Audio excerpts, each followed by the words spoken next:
United States Bridge Championships. I am Gavin Wolpert, and I am here with Adam Parrish. Adam, what's what we're going to do these next 2 hours, is commentate on segment two of the USBC. And for those of you that don't know how this works, this is the trials to be the U.S. National team.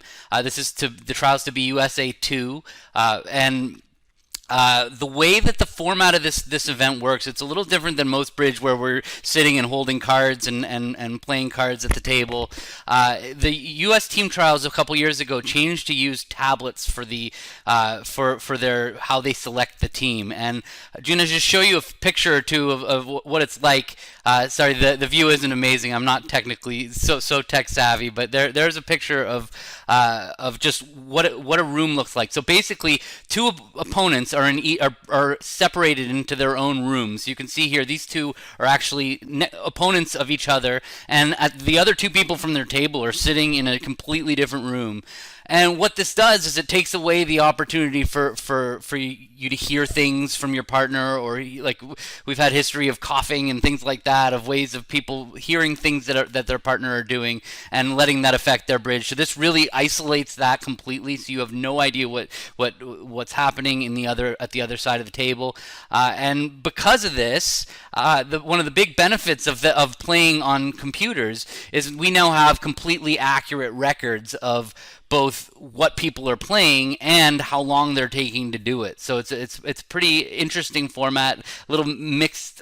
Some people love the tablets, and some people are pretty against it. But it's definitely an interesting format of the game. So while we're waiting for them to start, I thought we'd just run you through, if you want to follow this event on your own, how you would go about doing that. So first of all, you can come to this site called Lovebridge, which is lovebridge.com. I'm going to pretend like I'm coming for the first time.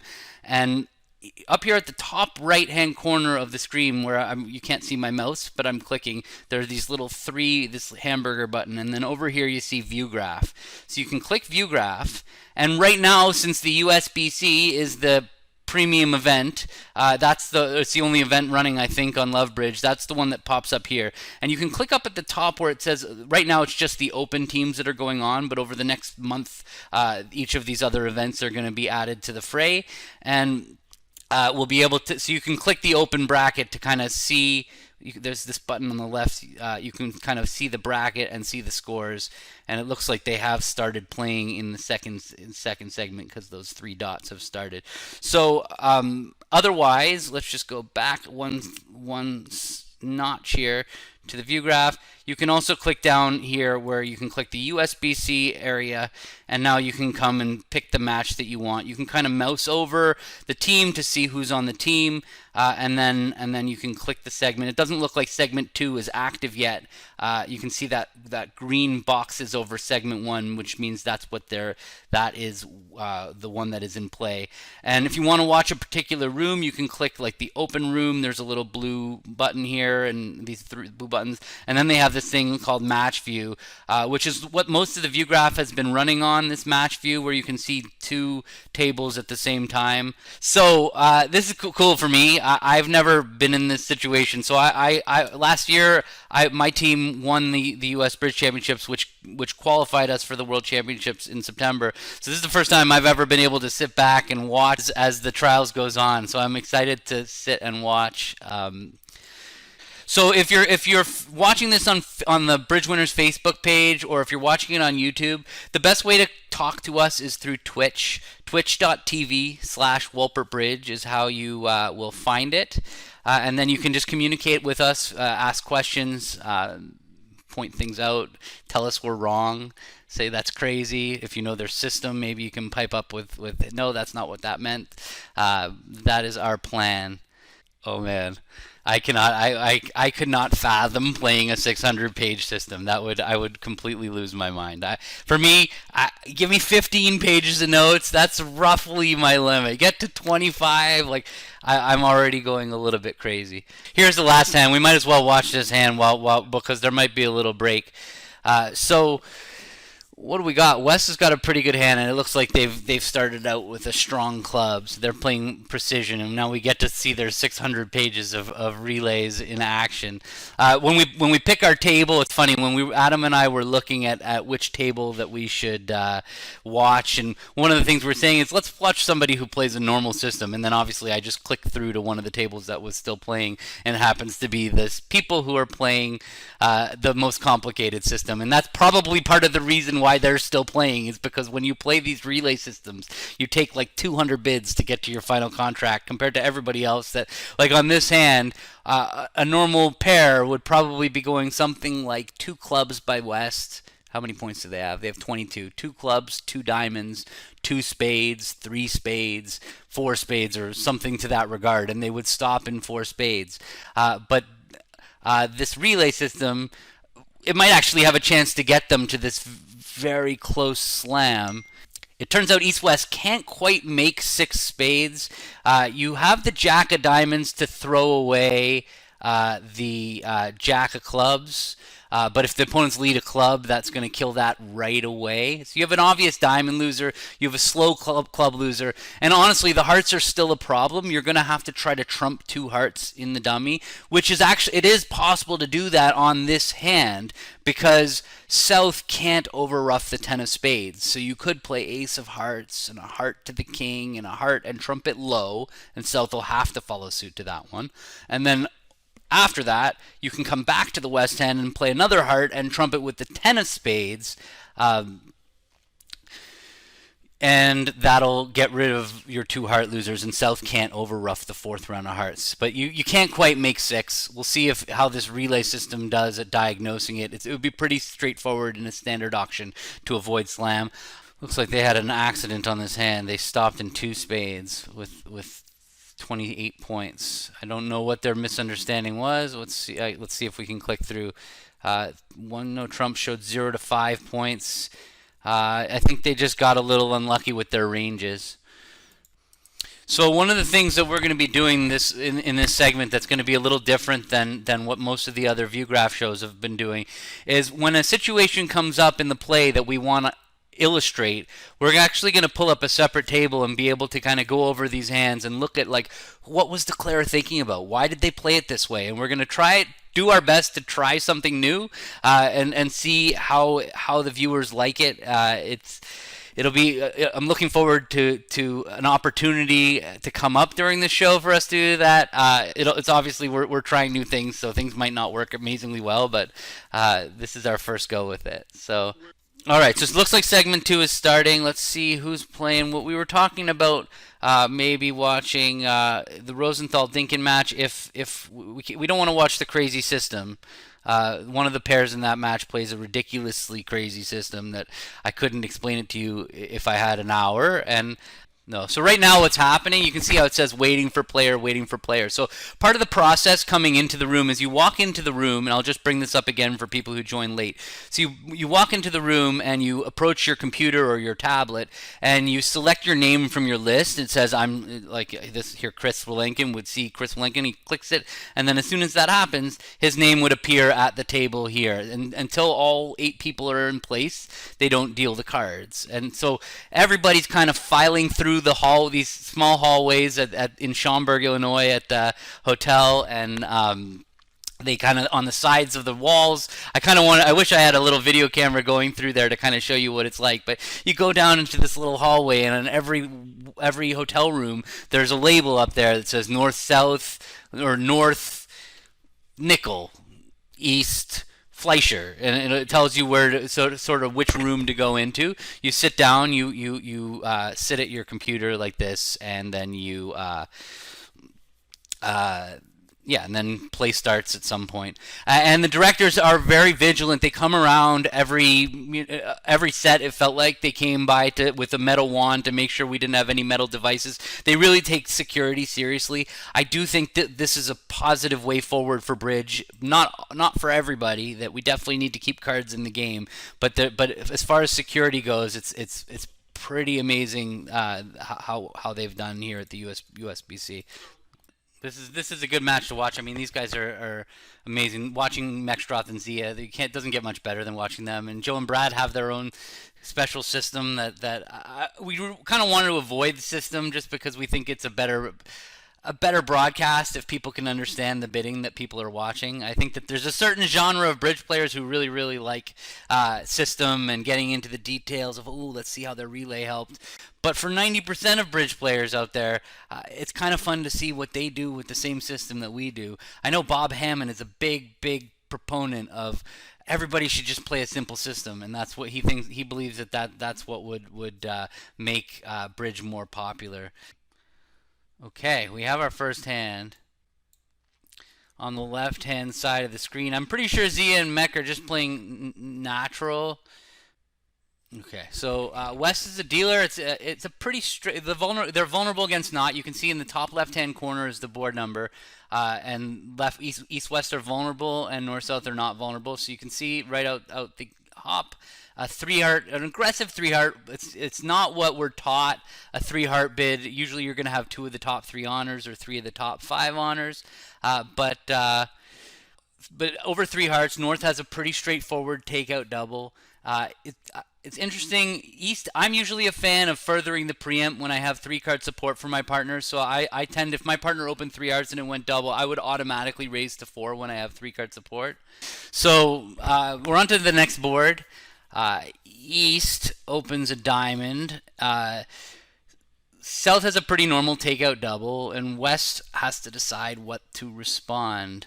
All right, so a diamond double. West bid a spade? It's a question.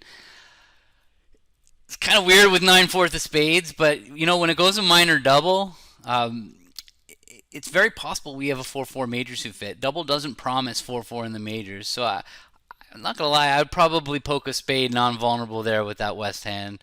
And you see, Joe Grew has made a 1 heart transfer to spades. No, they both play the same thing: a diamond double, a heart transfer. Interesting that they both play that. So North has definitely a good enough hand to compete. So they're going to bid at least 2 hearts. They might be considering doubling to show hearts, but I think with a 5 card heart suit and a singleton club, they have a great hand. Wow, look at Jeff Farrow jumping to 4 hearts there.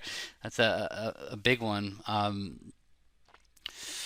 That's a big bid with only 7 highs and a stiff, but it's going to work out pretty well because partner kind of has the perfect hand on this hand. They have the ace of clubs only opposite your stiff. Ooh, and yeah, that lead's gonna I'm gonna move you up here because we don't have Adam anyway. So slide you up.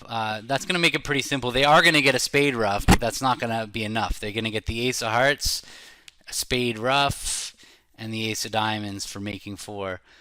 So you see, Mexrot decided just to double 1 heart. I wonder why he didn't just bid 2 hearts. If he thought 2 hearts would show more, or if he just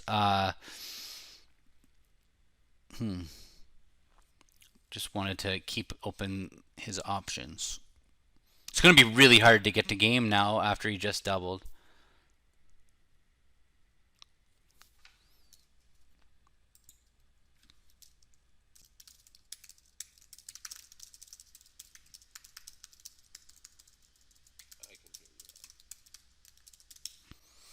What? Yeah, so Greg's just saying that he's thinking maybe ace fourth of spades is a bad holding, that it's a red flag, that because West has 4 spades and partner has spades and the spades are breaking badly, that there's a good chance you have many spade losers. I definitely don't disagree with you that's definitely a scary part of this of the North hand. So you see, Mech just doubled and it went a natural 2 diamonds by East, and Zia competed to 2 hearts, of course, because he had 4 hearts with Mech.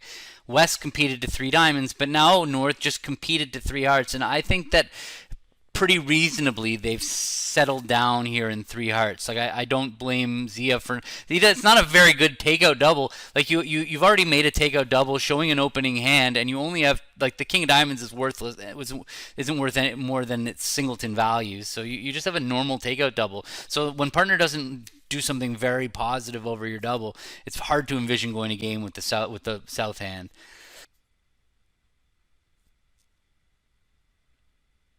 All right. So on the right hand side of the screen, they've had a 2/1 auction, and South used fast arrival, a pretty important concept when you're in a game forcing auction, and you know you're headed to 4 of a major. Going straight there is the weakest thing that you can do. So South opened their 11 count, which is definitely the modern way. I would definitely open that South hand, Ace Queen 9 8 7 of spades, and an 11 count. And then when partner bids 2 hearts, if we had bid 3 hearts with the South hand, that would be more encouraging than 4 hearts. Going straight to 4 hearts was like, partner, I have a disgusting overcall. Leave me alone. And that's how North, even though they have a nice 7-card suit, knew to, well, if partner's got a minimum, let's just hope we're making game. And so they stopped. And so it looks like they're going to be, with the Queen third of hearts offside, they've already lost 1 trick. They have 2 diamond losers. It looks like they're going to go down. They might even take a spade finesse now, trying to make their contract. And that's going to go 2 down now. Because, yeah, he wanted to get rid of one of his 2 diamond losers. Too bad for him. That was his best shot to make the contract, and that's what happened. So let me get this other thing going here.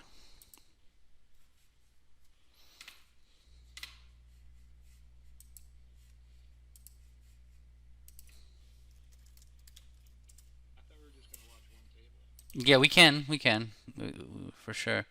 Sorry, Adam's suggesting we just jump to watch one table, and which I'm perfectly fine with. I think we should watch Zia and Mech. I think that's going to be a good table to watch. But let's focus on the one table. All right, where are we? Where's that one? That was the. I'm now. It's the Fleischer Open. This one, yeah, right here.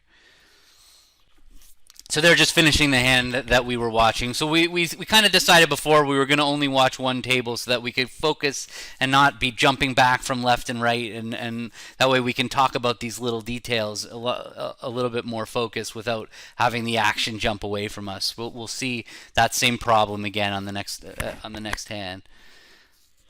Let me get this open. Yeah, 10 tricks. He lost us. King of spades, spade rough, ace of hearts, and ace of diamonds. He lost. How did he lose the spade rough? Let's check that out. Did he? Did he not? Did they not get a spade rough? Let me see. Let's see that. Can I get back to the? I mean, at imps you don't need to take.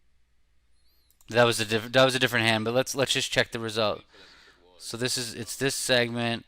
You want to watch it again? Side. So I was saying like he's not really gonna make 10 tricks, and then he did. He lost the spade finesse and went. Oh, they underled the diamond over. Oh no. Okay, to try to get a rough. Yeah, that's pretty reasonable. I don't blame her. That was not at all an unreasonable play. All right, sorry. We'll get back here. He's trying to beat 3. Sorry, I'm jumping around. Live scores. I'll get back to the table and stay there now. All right. So at this table, we see a 2 diamond opening bid. South overcalls 2 spades. Kind of questionable overcalling at the 2 level, but it's Zia for one thing. I'm not going to question Zia, but it's definitely an aggressive bid. I think that the reason that you kind of need to overcall is because you have a doubleton diamond, and so when you're short in diamonds and the opponents open a weak 2 bid, the fear is that if you don't bid right now, it's going to go pass to your partner, who's going to have maybe too many diamonds to act. They're going to look at their hand and say, I have 4 diamonds. I don't have the right shape for a takeout double. So partner with 14, 15 points might not bid over 2 diamonds pass. But with 11, it's pretty close, because with 16, partner will balance 2-0. So, all right, so 2 diamonds, 2 spades. Yeah, that's a penalty double, absolutely. And everybody needs to know that this is a penalty double when your partner opens a weak 2 bid and they overcall 2 spades. Yeah. It's very important to play penalty doubles, and Mech's like, I don't care. You're doubling 2 spades for penalty. I'm making 4 hearts over here. So the penalty double and the weak 2 bid definitely will. Mech will not take that spade finesse for the contract. You can see here in 4 hearts, on the surface, 4 hearts is an amazing contract, right? You don't have any spade losers. Hearts, you have 10 of them. So the only way that you would have 8 Sorry, the only way that you'll have a spade loser is with the queen third of hearts offside like it is. So otherwise you would just have two diamonds and a club loser for making. But when the hearts go bad, you don't. So what happened at the other table is they saw the hearts go bad, and before the opponents had cashed their diamonds, and so they took a spade finesse, trying to use the queen of spades and the ace of spades to throw away a diamond.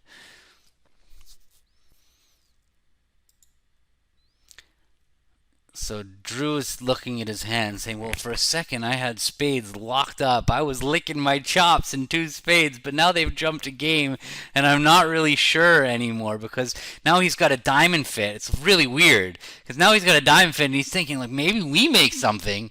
And there you go. He pulled the five diamonds. He trusted the four heart bid because honestly, if my opponent heard my penalty double and was like, I don't care about your penalty double. I'm bidding four hearts vol against not anyways. I would trust him too. Like I'm not gonna lie. So coming back to him, he might think to himself, you know what? I think five diamonds might.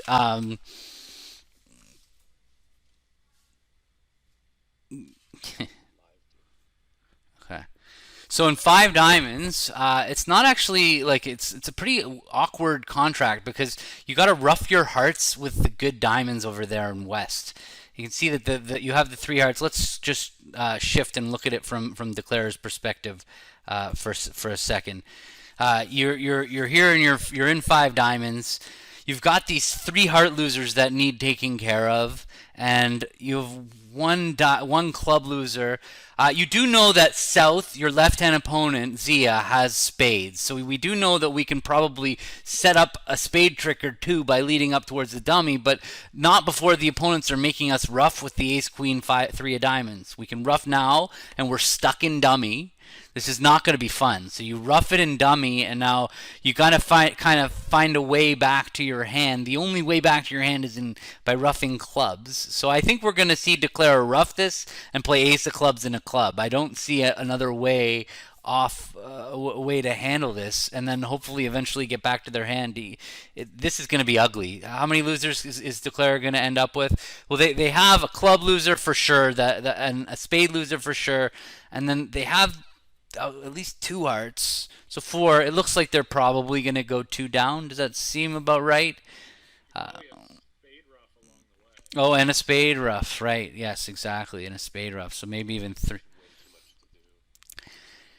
It's funny. It just goes to show you that like only having a 9 card fit, but being at the 5 level, it's just so difficult on these hands. Like it's one thing to be at the 4 level where you're one or two down, but at the 5 level, you even if they're making four hearts, like if you're going for 500, there's not that much imp equity.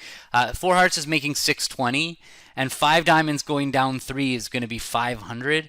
So like you're not gaining much when you're right with competing to the 5 level with only unless he thought he could make it. Think about how much more comfortable this would be if this were a 5-4 diamond fit instead of a 6-3 diamond fit too. You use so many more options. Yeah, taking the roughs with the ace queen third of diamonds is not good. If partner had the jack of diamonds though, that wouldn't be a problem. It's only because partner's diamonds were king empty six. But partner did open first seat white against red, and that is when we're going to be by far the most aggressive to preempt. I like the preempt with her hand. I like getting in the opponent's face. You're not just going to sit here and let Zia and Jeff Maxtroth have free reign on their auction. You're going to get in their face and open your two diamonds. This did not work out so well for her. But, on most days, four hearts is making, right? Like this, it's a little unlucky here. It's unlucky. It's definitely unlucky that you caught the Queen of Hearts in partner's hand. Of all things to catch in partner's hand, you found a heart trump trick. It's not that weird though that they had a heart trump trick because you have none. But it's still bad luck for sure in that sense that they're not making four. So far we've lost two tricks. They're about to find this spade rough. It looks like. Yeah. Chance for a wish trick and didn't do it. Somehow trying to talk Zia out of giving Mac a run. So is that it? So let's clear. I'm gonna exit the kibitzing mode. Come back over here.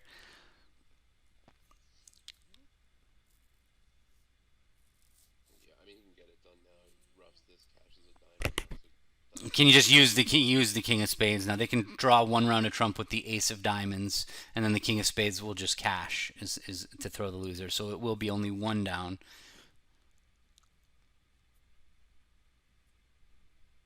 One down's not so bad in the grand scheme of things. It's only a 5 imp loss for going one down. It looked like they were going to be two down.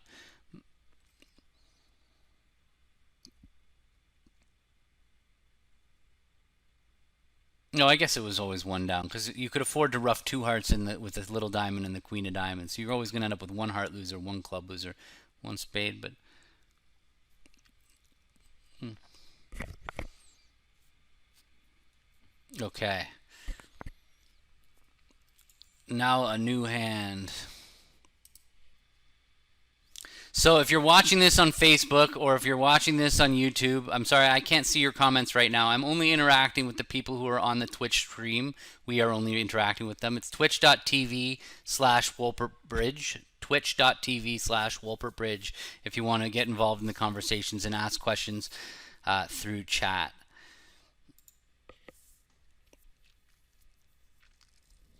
Okay. He didn't open. Second seed, Vull against Knot. It's an interesting hand. That's a hard hand. I have to say that I think I would open that hand one diamond. It's only an 8 count, but I really like the hand, and I think that the chances are partner's going to respond to heart, and I'm going to be able to bid one spade. So I would open a diamond, and if it does happen to go a diamond pass and partner bids one no trump, I don't really mind with this hand just rebidding two diamonds and being done with it. So it would be very different if we had 6 hearts and 5 spades. It would be a lot more difficult. I agree with you, Adam, for sure. That I would not be bidding. I would not be opening a heart with the same hand. I would probably pass and try to bid Michaels later if I had both majors like that.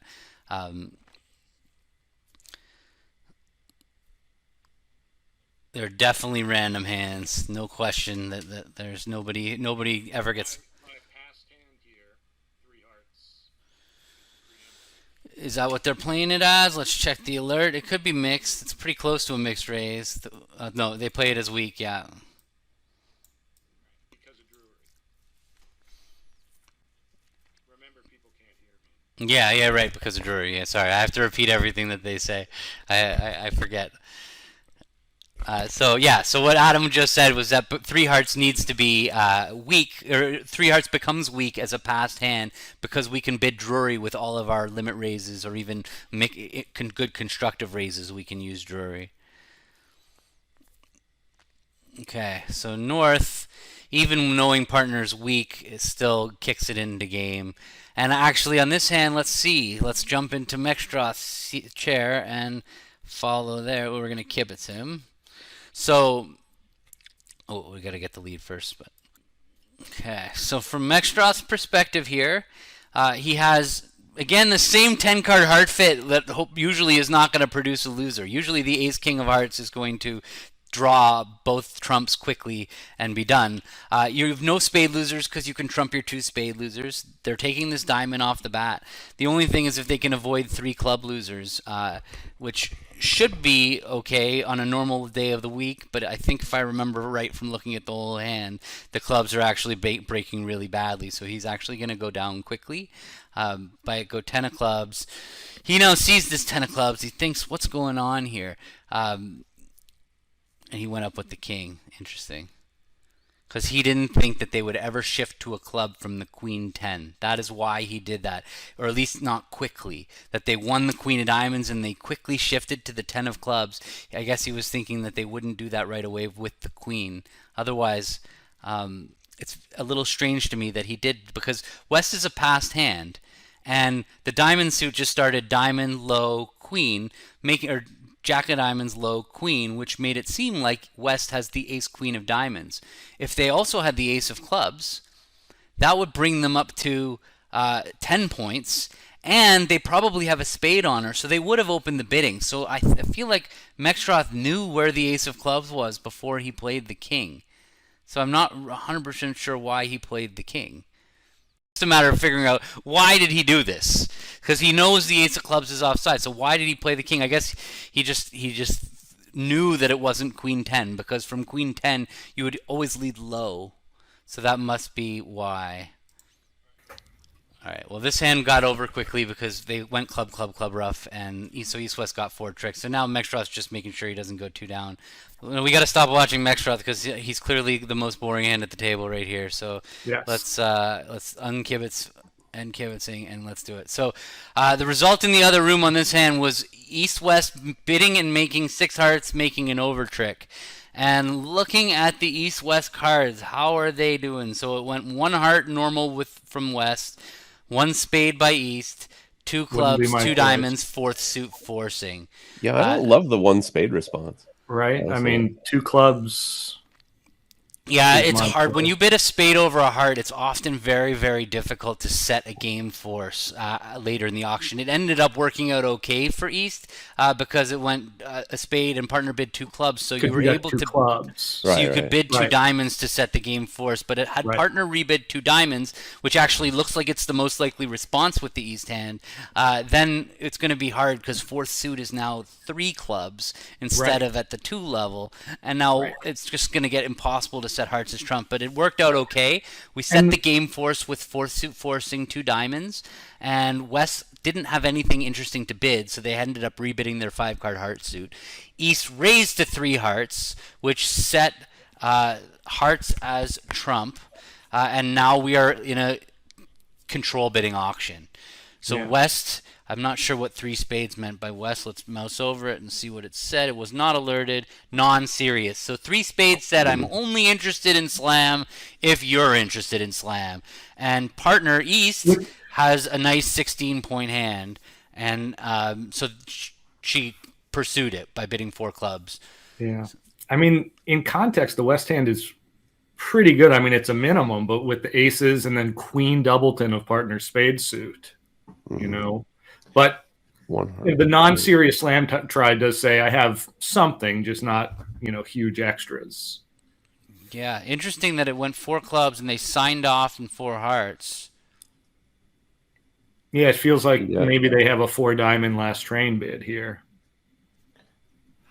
It is true there are other sequences you can use after a heart, a spade, 2 diamonds to do that. Like maybe 3 hearts should be forcing, but you don't gain anything. But by setting the game force immediately with 2 hearts, you often save a whole level of bidding. And even if you belong in spades, it's probably, you know, if partner has 4 spades, they're going to bid it. Yeah. Right? Because it's not a reverse in the 2/1 auction, and you find your spades anyway. Yeah. Yeah. But Amber seems like she's driving the hand to slam. I'm surprised, honestly, like because I don't think the East hand is that powerful. I guess she knows partners 5-4 with hearts and clubs. I think what happened is maybe she is sure partner has 6 hearts for the 2 heart bid.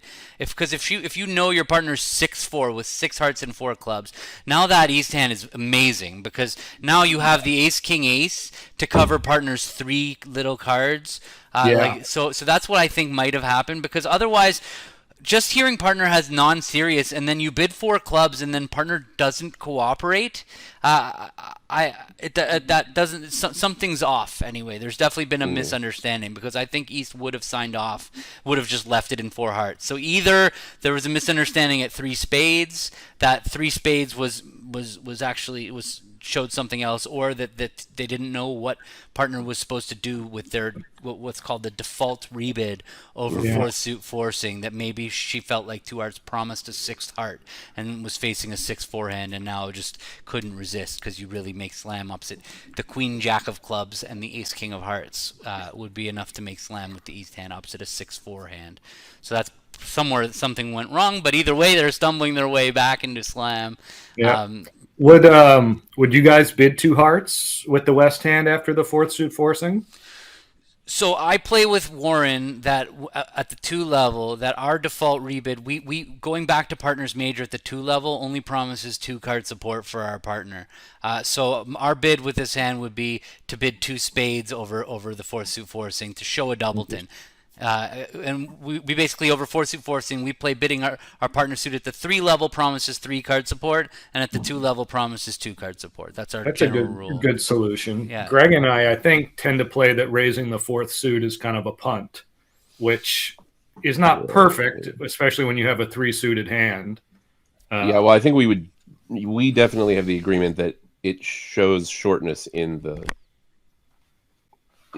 whatever you do, you're patterning out, right?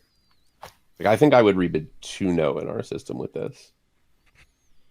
Isn't it great when we're just on totally different pages? Yeah. I mean, we wouldn't exactly be faced with this problem, but 2-no. 2-no? You don't have a stopper in the 4 suit. You gotta, Yeah. you gotta, yeah. You sorry. Oh no, Yeah. over 2 diamonds. Yeah, no. I think our Our default is punt, 3 diamonds, Greg. 3 diamonds is the punt. Yeah. So what's their bidding right. been here? Sorry, So it went Blackwood, 5 diamonds, 0 or 3, 6 clubs. I guess she meant as, do you have a third round control in clubs? Because she could see that she was like right there. All they really needed was the queen of clubs to make 7. And so great bid to ask partner, do you have a third round control in clubs? And Wes was like, nope, I don't. It's funny that you spent all this time saying like she should just sign off or like pass 4 hearts, and then she made a grand try. Well, something was going on in the bidding because I don't really understand how Wes could have ace king. Like Wes could have cooperated. We don't know what happened earlier, so it's very hard to know. Yeah. I wonder if it's also just as simple as East being like, well, like of course West signed off because I'm looking at the ace of diamonds, and so I didn't mean to do that. I don't want to follow. What I want to do is I want to kibitz. So we have a diamond loser and a club loser. You can see that it's going to be pretty easy to get rid of the diamond loser on the king of spades. So basically the plan is to draw trumps and then to use the queen of spades and a spade to the ace, and the king of spades can throw away a diamond, and then as long as the spades are 4-2, we can rough a spade and make our last spade good and throw away a club. We have 2 clubs and a diamond that need to be dealt with right here. So one of them goes on the king of spades, and one of them goes on the long spade. That is the hope here, and that is the way it's going to play out. Right. But here they're 3-3, and so you just get to throw all spades your were clubs. 3-3. Okay. Yeah. My prognosticating based on having seen the hand. Mm-hmm. It seemed like a lot to look for a grand here. Like, you don't know partner has the queen of spades. Yeah, it's true. Even if partner had the queen of clubs, but remember, she thought. I'm convinced that she thought he was 6-4. That's that's the thing that makes it like. So if partner's 6-4, now they have a 9th trump. So like you can set up spades. If partner's got the queen of clubs, even if partner doesn't have the queen of spades, you could go ace of spades, king of spades, rough a spade, go back to dummy, rough a spade. If spades are 4-3, the long spade will be good for the 4th club pitch. So if you're visualizing partner being 6-4, I don't know. I wish we could get in there and ask her like, what's your partner's, like what did you think? And I'm sure that would be the answers. I think partner was 6-4, and that's definitely what changed, what made it. Right. But it's such a great example of how, as a partnership, having rules about your defaults, especially in these 2-over-1 auctions, is really, really important. Because a lot of the time you're going to be stuck with a hand that's just none of the bids fit very well, and you have to decide where you're going to fudge a little bit. Yeah, absolutely. Right? It sounds like... And 4th suit forcing has all these little gotchas. It's funny. 4-suit forcing is one of the first conventions we learn, and when they teach it to you as an early player, they basically tell you it's this tool that's used to find 3-card support for your major or to find a stopper for no trump. Definitely right. That is exactly what 4-suit forcing is for. The problem is that 4-suit forcing is way more complicated than that. It's not like Stamen or New Minor forcing where you're kind of asking a question and you have an easy answer. The 4-suit forcing is very awkward. Which is just another reason to respond 2 clubs on that. Yeah. Yeah, I mean, sometimes you want to use raising the 4th suit, like Adam said. Sometimes you want to use it to pattern out and say, I have a singleton in your first bid suit. Sometimes you need it as a punt. Gavin's agreements are also good. Yeah, I think the standard meaning though is that raising the fourth suit promises four cards in the Yeah. fourth suit. I think that if you sit down with a new person, Yeah. that's what it would mean. I think that's the So it's like exactly Especially when the 5-4-0. or fourth four four suit is four one. hearts. Yeah, or 4-4-4. Yeah, Right when depending on when how the fourth suit is hearts is when it's really important that it be natural. But Yeah. Yeah, Jay So Frizz, here's- at some point I will definitely do a lesson on it. It's pretty high level though. It's like it's a hard thing to teach for sure. It is. So we have an interesting auction happening here. 1-0 past 3 spades. Oh. 1-0 past 3 spades, which is a pretty common expert level treatment showing this exact shape. 1 spade, 3 hearts, and 5-4 in the minors. Interesting with the singleton honor in spades, though. Yeah, it's dangerous to do it with a singleton honor, and look what happened. This is you see what not that's not the danger. There's nothing dangerous happened except for the fact that we did have potentially 2 spade stoppers, and now we're playing in a 4-3 heart fit. Right. So that's the problem with having singleton queen. But it turns out that you might not have 2 spade stoppers. You do because of the 8 of spades, but you might not have. Right. So the advantage of being able to show the shortness is to make sure that you have sufficient stoppers in no trump. Because if you don't have this agreement and you have this hand, this West hand, you're just going to respond 3-no trump and hope, right? Maybe puppet Stamen if you have that available. So this is one. It's a very uncommon shape to hold, but it's so awkward that most expert partnerships have some bid like this to show it. Yeah, honestly, any singleton is a really scary thing. Because the thing about having a singleton when your partner's open 1-0 is if partner's got nothing in that singleton, on the one hand, you're not going to make 3-no trump because you're off can have a that. slam. But that's the other thing is that when partner's got nothing opposite your singleton and you have like 29 points, there's a really good chance you're making a slam. So exposing the singleton gets you away from bad 3-no trumps and helps you find slam. So it's such an effective way. And whenever I have a singleton, I'm always trying to find a way over 1-no to show that singleton, whether it's by bidding out my 2-suiter or by transferring to a minor and showing my shortness. You really need to get that shortness across. I mean, by the way, speaking of which, don't they double you have 6 diamonds on this hand? Not on the oh yeah. Well, not on a club rough. Or Hartley club rough. It doesn't even look like they make Those anything are actually clubs because they could go club rough. Those are 6-0. Okay. Yeah, and they can take heart roughs. They don't even honestly 3-no trump looks like it might be the only. Although this looks like it's going to survive. So they're going to get 3 heart tricks. Yeah.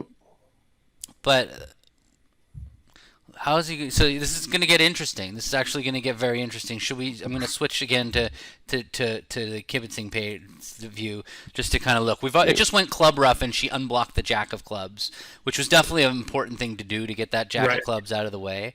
Right. So that now, if you want to, you can finesse to the 10. But the problem is, and now, Jeff doubled spades. Like he almost has to have the king of spades. Yeah. And ducking here means that you only have to rough 1 spade instead of 2. Mm-hmm. And it means you can win the queen of spades, play a heart up towards your king right now. That starts drawing trump. I mean, look, what's the alternative? If we pop up with the ace of spades, we know we're going to lose. We've already lost 1 trick, right? And we know we're going to lose the ace of trumps. That's 2. So after we win the ace of spades, we can trump one of them. Maybe that, and then play a heart up. The problem is that if South wins the ace of hearts, they're going to get to give another rough. I think that you're probably going to be okay either way. If you go up with the ace of spades and trump a spade, and then play a heart. Well, now they have the king of spades too to take, right? Because they're going to be able to draw trumps. You're going to need the diamonds to run. Maybe. I think you're going to need the diamonds. You've lost 1 trick, and you're only going to lose the ace of hearts. You can afford to lose a spade on this hand, unless not they if take you a get second. Not if you get a second club rough. Yeah. Yeah. understandably taken a while thinking about. Yeah, this is definitely a tough problem. So in the other table, they did bid and make 4 hearts. I'm wondering if they got a club lead. Let's click the other table quickly. No, this is already on a new hand, so that didn't work. So how do I see the other table result? There must be a way that makes this easy. Well, she did play low in the end. Okay. I mean, it's very especially given that double. With nothing in clubs and very few high card points missing in the rest of the hand, would Jeff really double the 3 spade bid, which is queen 5th? I mean, or Jack with Jack 5th or 6th or something? It would be really weird to double with Jack. Like, he doesn't even really want the spade. He wouldn't even really want a spade lead. Right. Like, there'd be no point. So if he gets another club ruff, that's the end. Unblock the ace. But now now he can ruff. Hold on a second. What about if he ruffs and plays back a trump? Because now the clubs are kind of blocked. I guess no. She should unblock the ace of clubs right now. Unblock the ace right now. Yeah. There we go. It's a good play. But still, hold on a second. No, still a trump back right now.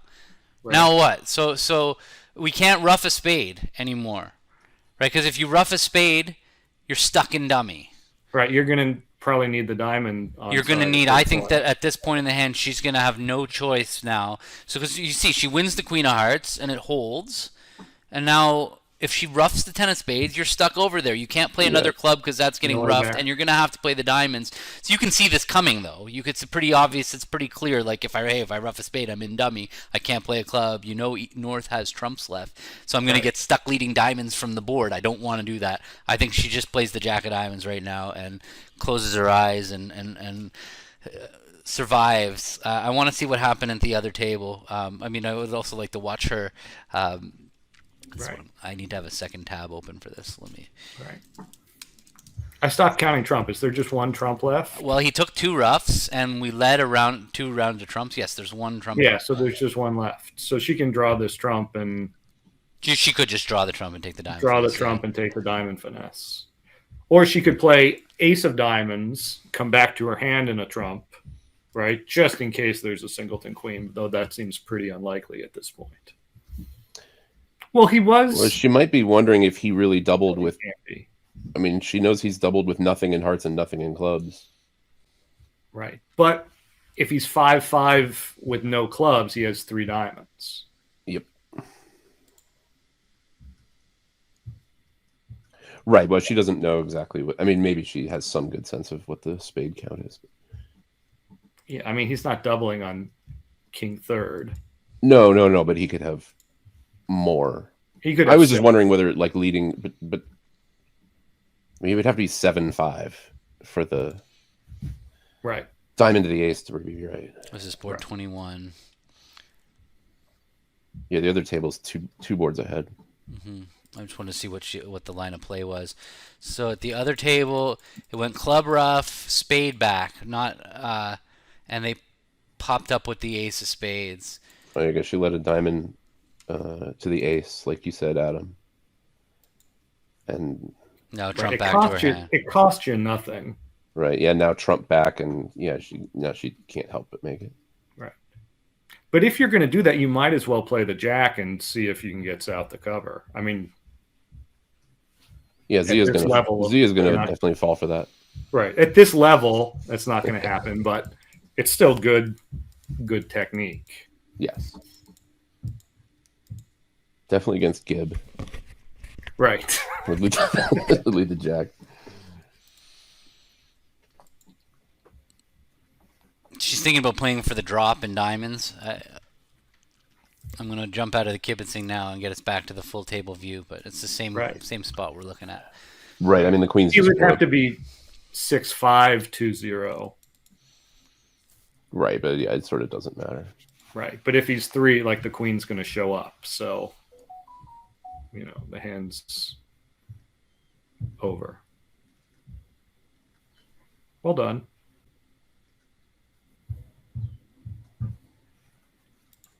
So, do you think the double cost him there?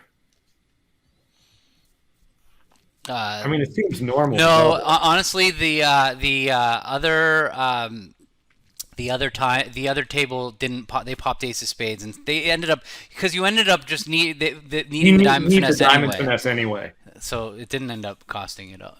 Yeah.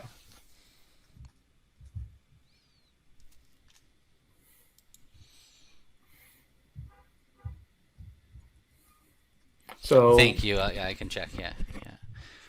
I've got another browser open, so I can pull it into here rather than jumping around when I need to. Yeah. And Brad also made the very good play of unblocking the jack of clubs at trick 1. Right.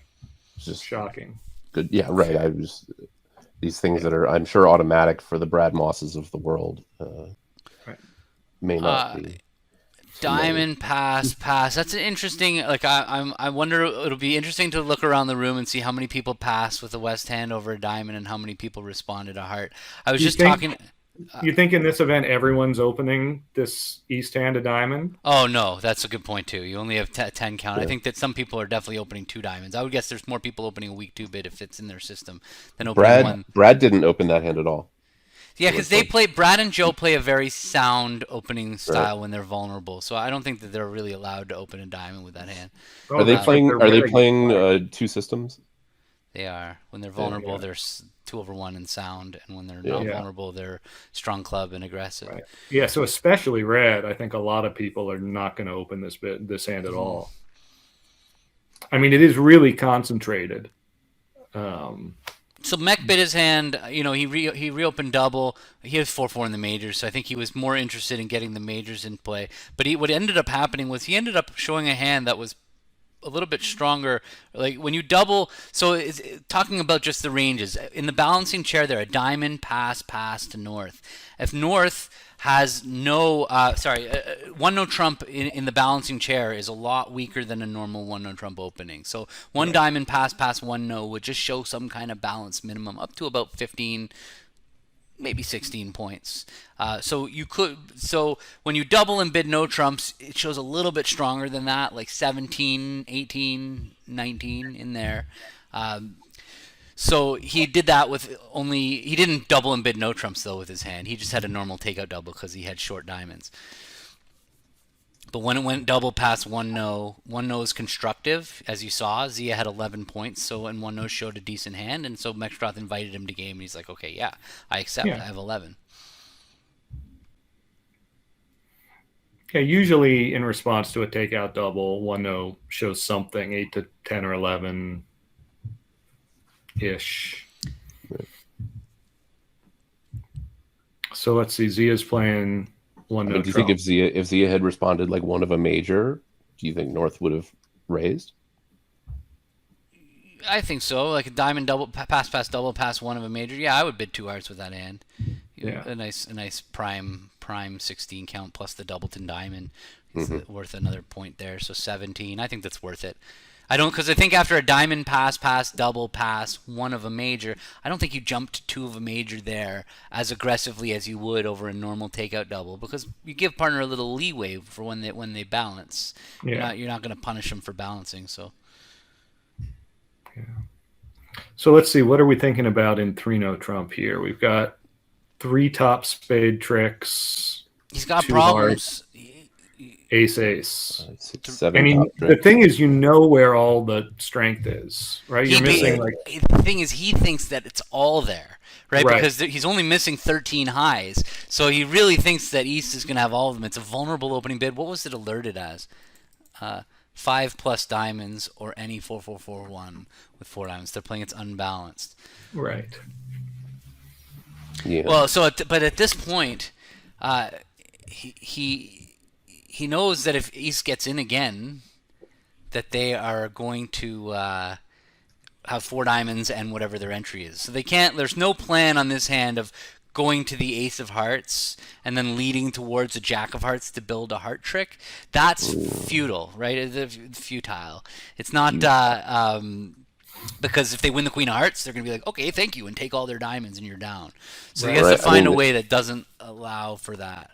We can see that if you play a few rounds of spades and exit a diamond, you can make East play a club, but that's still only 8 tricks.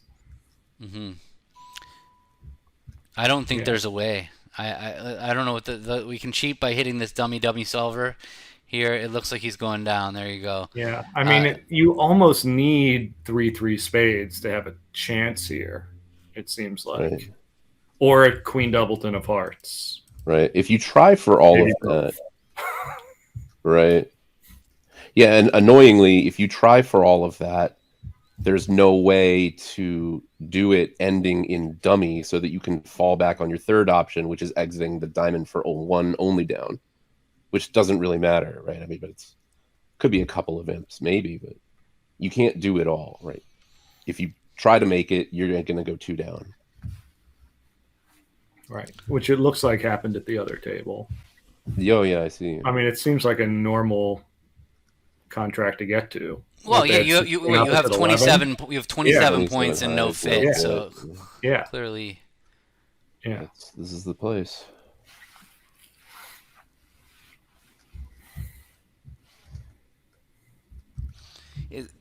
I guess their best hope is that the Queen of Hearts is dropping doubleton, right? That would be the most straightforward way to get to an 8th trick. Yeah. Right. Or 3 spades. Well, they know. Well, they that's. But the problem with 3 spades, it's not good enough 3 spades because you can't cash the spades. And so the goal in this hand would be to come to an end position of like the 7 of diamonds and the ace 7 Right. of clubs. Let me Right. see if I can let's. Right, but yeah, that's what I was saying earlier, Gav. If you try all the things, you end up in the wrong hand. Yeah. You can no longer exit a diamond, which for the end play.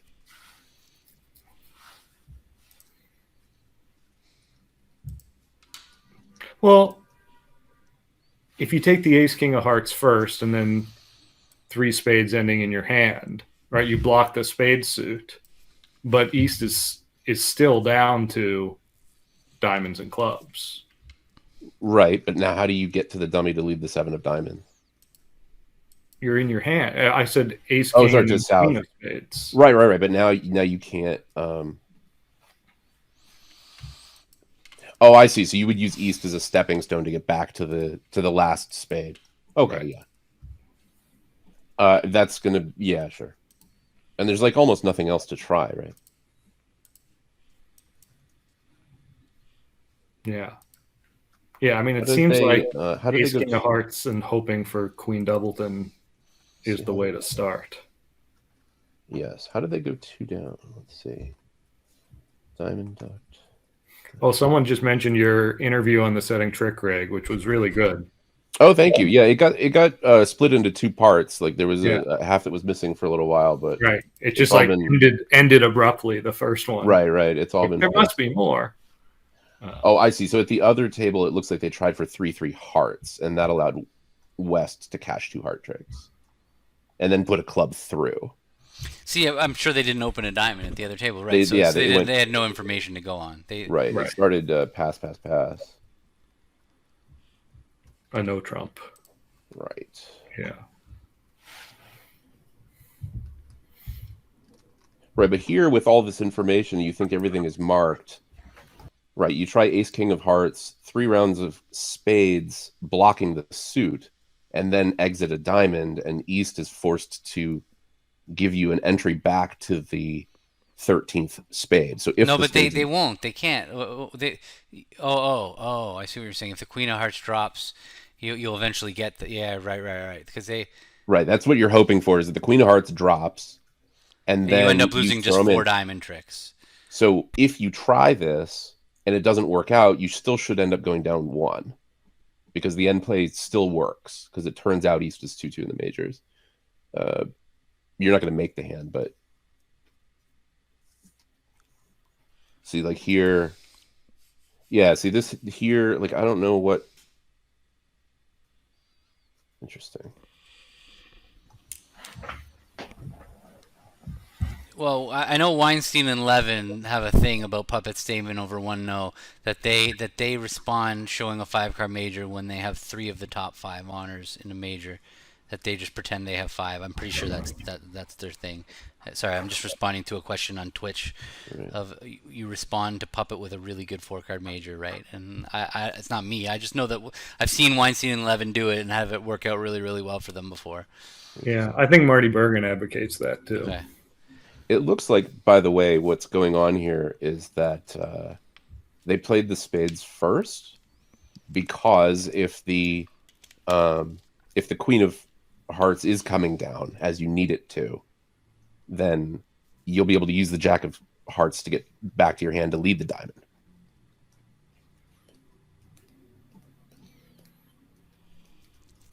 Yeah. I think that if you try the hearts first, you give yourself the little extra vig of, well, when nothing's working, I still have a shot to go 1 only down instead of 2. But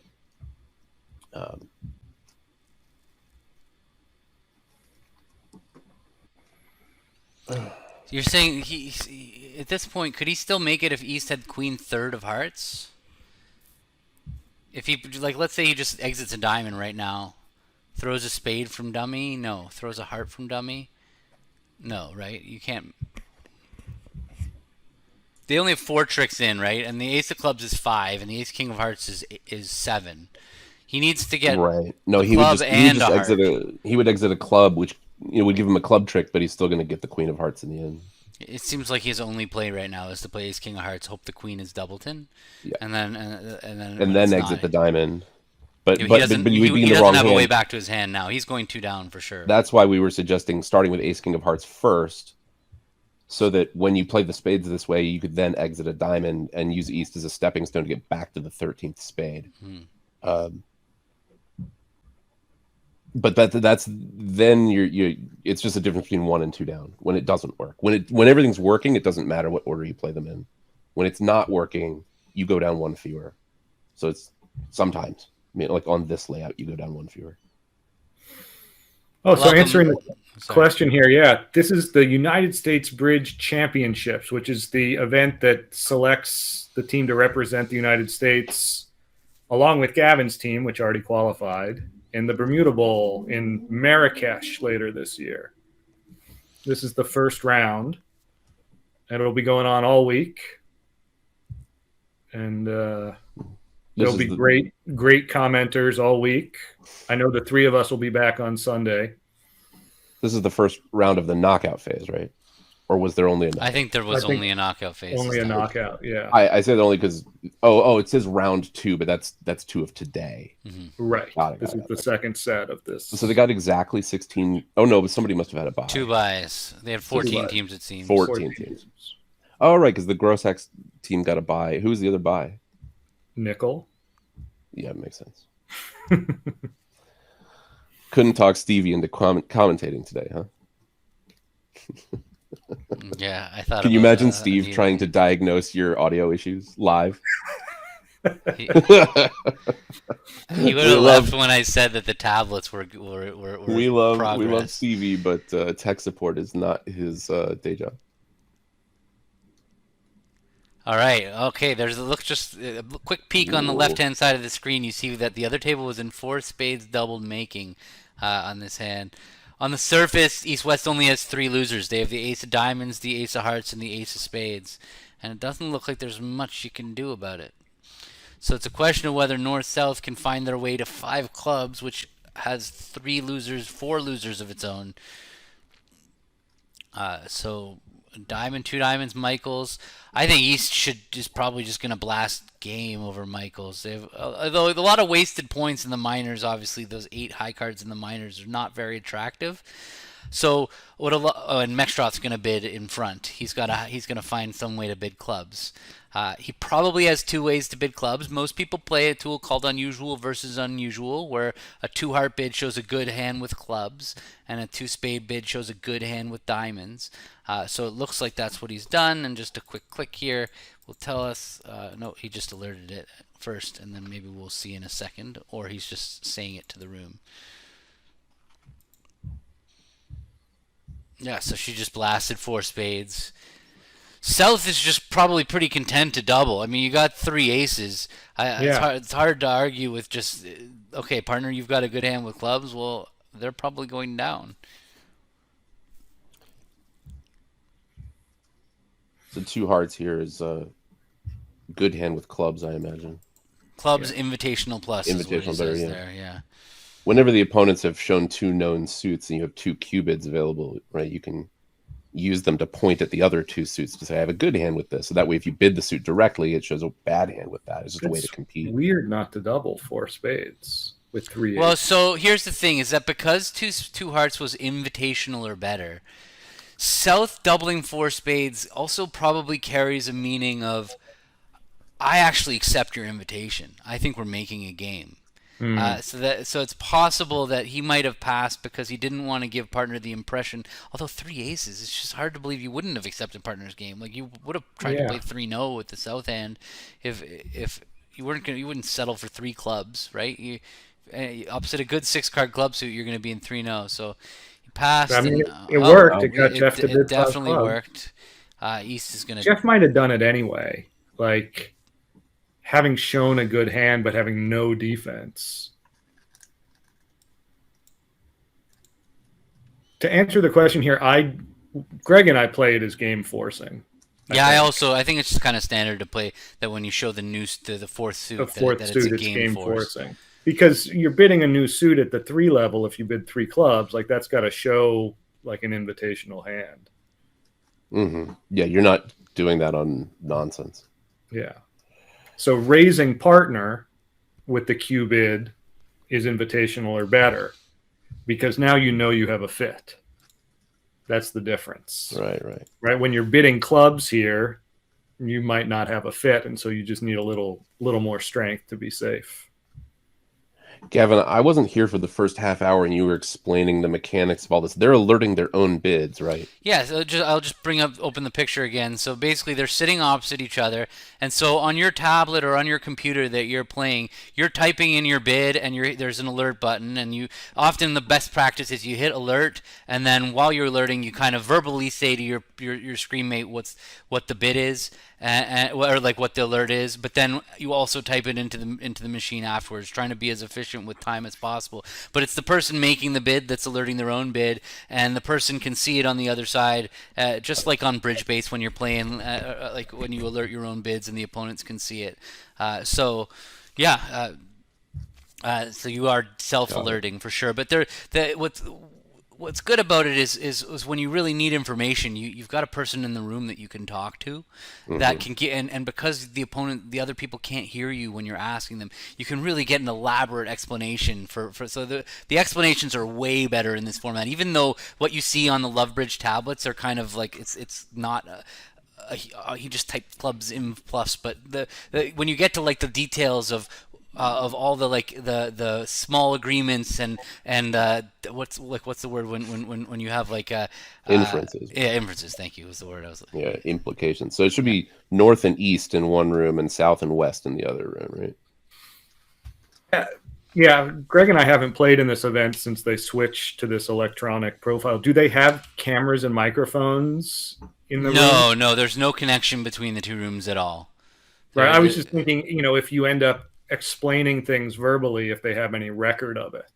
Oh, no, yeah, they should probably have a camera in the room recording it. If there's ever a dispute, it would make sense if there was a camera in the room. I'm glad they don't broadcast the camera in the room. I will say, because it's really nice to be able to just talk to the person you're with and not feel like they're, like the whole world is listening. It's actually one of the most social experiences. It's the best social experience I've had playing bridge is being in a room with one other person where you can talk freely, and it's a totally different, unique experience that most people won't really ever get to experience because it's only for something that's this serious that you would ever isolate people to a room. Seems kind of insane it doesn't scale very well to a large scale bridge tournament, but they're talking about doing this for the Spingold or the Soloway later this year, but it wouldn't be 2 people in a room.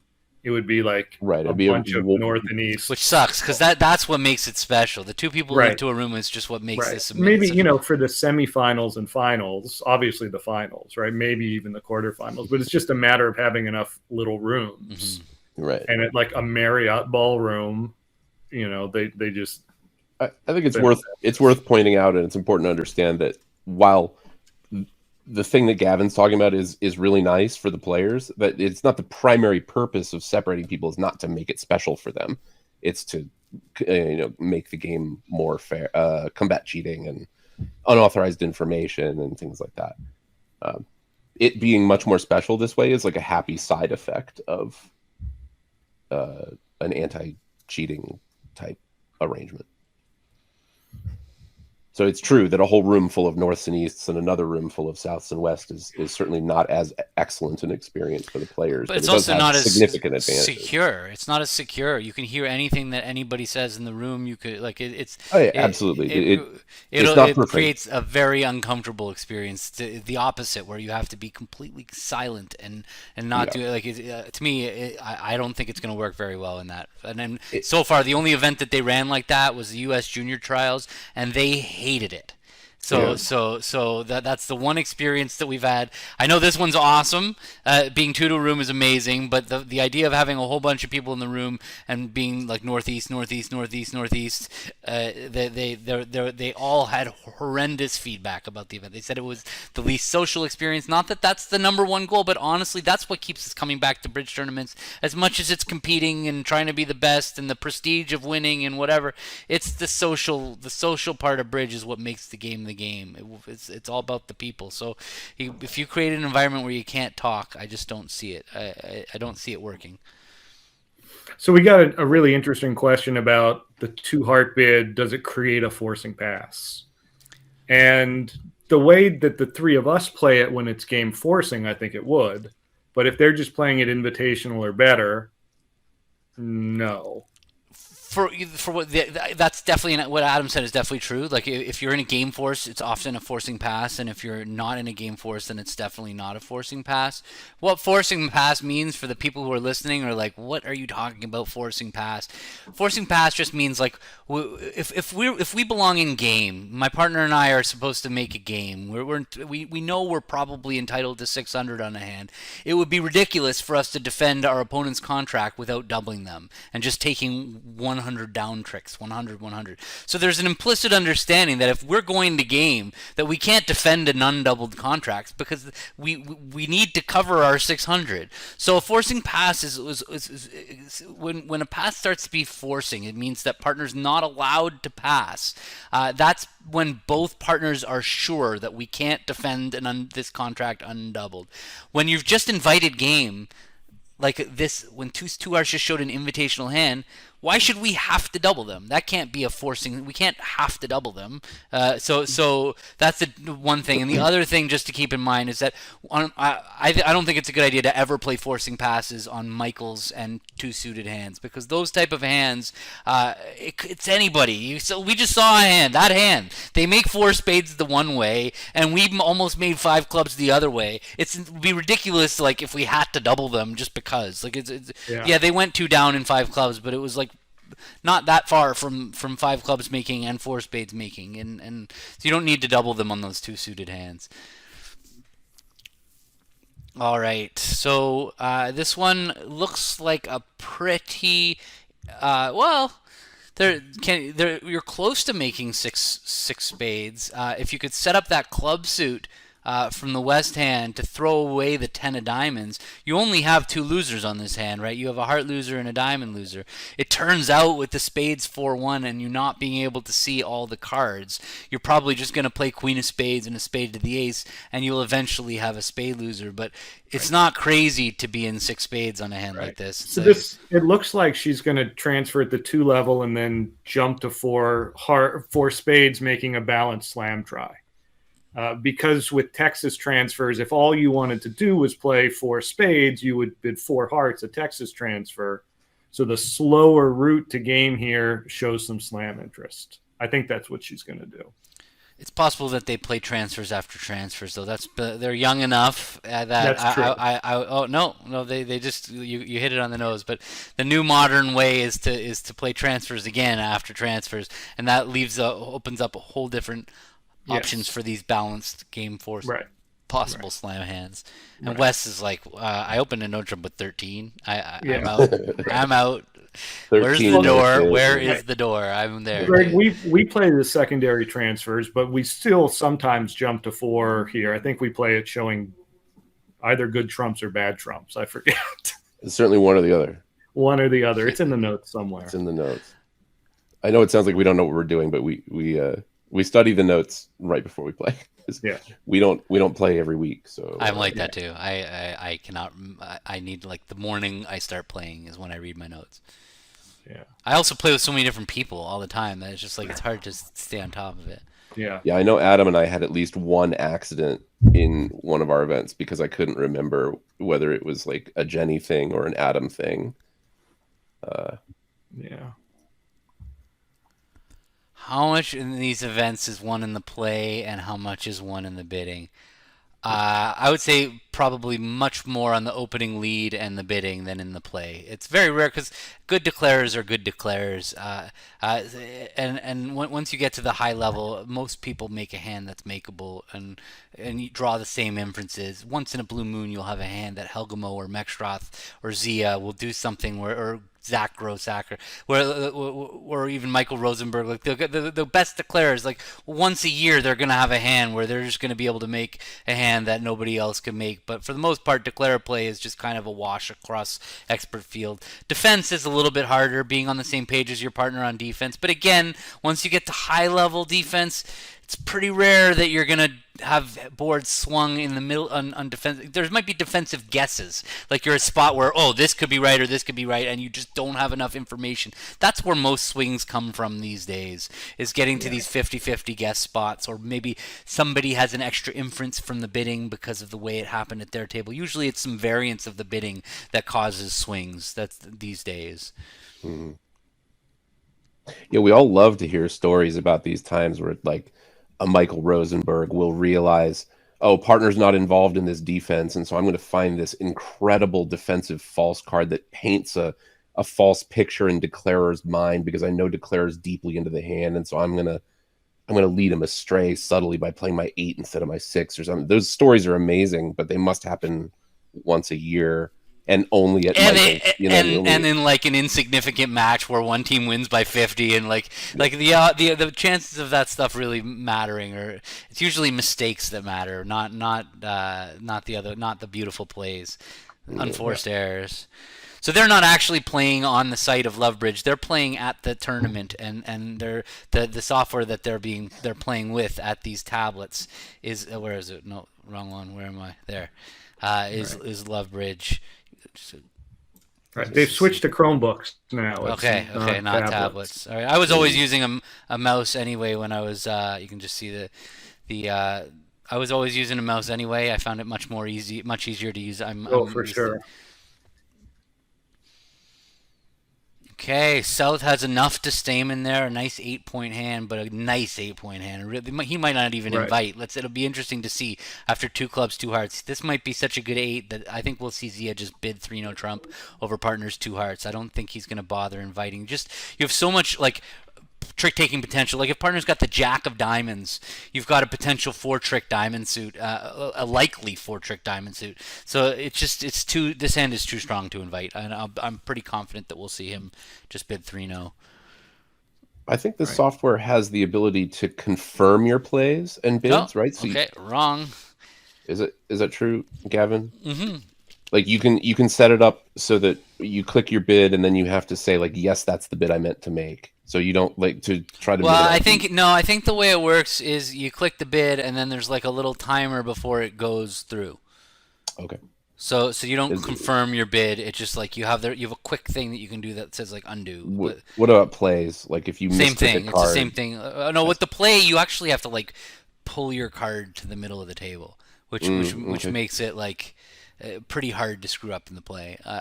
The misclicks were not such. I don't remember misclicking being an issue. I think, but maybe that's because my team is younger and more has better dexterity or whatever. I don't know. Yeah. So they've. And it's also worth noting here that as responder, Zia doesn't have to bid spades because it's implied that he has spades, right? He bid Stamen, and his partner showed hearts, and he wasn't interested in hearts, right? Unless, their Stamen doesn't promise a 4-card major, he has spades. Yeah. I remember when I first learned to play bridge, I was advised to play 2 spades in this auction as showing exactly an invitational hand with 4 spades in case partner wanted to pass it. So you're not Right. forced to the 3 level with that hand. But that doesn't seem to be the way people do No, things yeah, the anymore. modern It's way is just not- definitely that 2 spades shows 5 spades in an invitation, Right. for sure. Right. That's a whole ripple I effect love of it. playing. That's one of my absolute favorite tools. Right. And that's a side effect of playing transfers after transfers, right? Because with an invitational hand with 5 spades, you can no longer transfer to spades and then bid no trump, because that 2 no trump bid would show clubs. And so the invitational hand with 5 spades is forced to go through Stamen and then bid 2 spades. But you don't need to be playing like I've played Stamen Yeah. followed by 2 spades as a 5-card spade invite for a really long time, and I only started playing transfers after transfers very, very recently. Right. Right. I'm just But saying, so yeah, I'm often saying that you end up it have makes a it better. 5-2 fit and just get to play spades instead of no trump, and it's lovely. Right. Yeah. You're a level lower and you're in the better strain. And yeah, it's great. I gotta say, maybe I'm getting like my teammates have had an effect on me. So at the other in the other room, they went 1-0 all pass. They didn't bid Stamen. I guess they were playing 14-16. Okay, because I'm like, I would bid game with this hand. And at one table they're passing 1-0, and the other table they're stamening and inviting.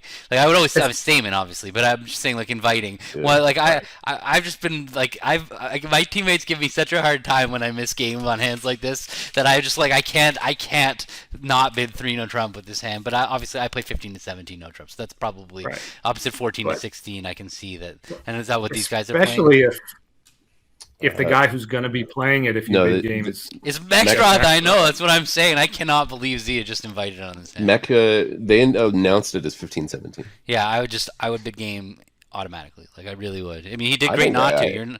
I think. I think I would be inclined to look opposite 14-16. I mean, it's going to be hard for partner to know, but ace 10, 9, 8, 7. I would is invite not- opposite 14-16 with that 8. It's not card as ace well. 2, 3, 4, 5. Yeah. Like, Yeah, that's it's a huge diamond suit, and you also have entries, and your king jack of spades are supporting each other. I think it's definitely it's worth inviting. Maybe they would have done something else if they were red. I don't know. Maybe it's like they think it's really close. I mean, obviously it's really close. Yeah, it's close, but But all of your points in your long suits is like, and then having supportive spot cards and ace 10, 9, 8, 5th. Like I just said, if partner's got the jack of diamonds, now 5 of your points rate to take 4 tricks. Like that's you're gonna make lots of 24-point games when that happens, right? It's not usually you're shooting for 25 points per game because 25 points gives you roughly 9 tricks and no trump, like 25 high card points roughly. Usually with 25, you need to take some kind of long trick. With 20, when you get to a 25-point high card point game, you're making like your 4-card suits need to provide that 4th trick a couple times for you to make 9 tricks. But when you have a 5-card suit like this, like ace 10, 9, 8, 7, it's just such a good suit. That you've got to add value to your hand somehow for it. When you call it length points, but I don't always recklessly add length points. But this one, when you have a good suit. is there a time limit with professional bridge? I mean, there's a time limit with bridge, period, whether it's anyone's a professional or not. Yeah, the time limit is for the whole session, right? So you have there's a round timer actually in the corner there that's counting down. You see, so they have 49 minutes left to get to board 30. So they've got this board and 5 more boards to go to finish in 49 minutes. And there are consequences for failing to do that. It's true. Your small doubleton opposite partner's 4-card major is not like great. but it's better than the opposite partner's doubleton. Yeah. Right. Yeah. It also means that they're not running the first 9 heart tricks on you. Right. It's interesting that Mech isn't touching the diamonds.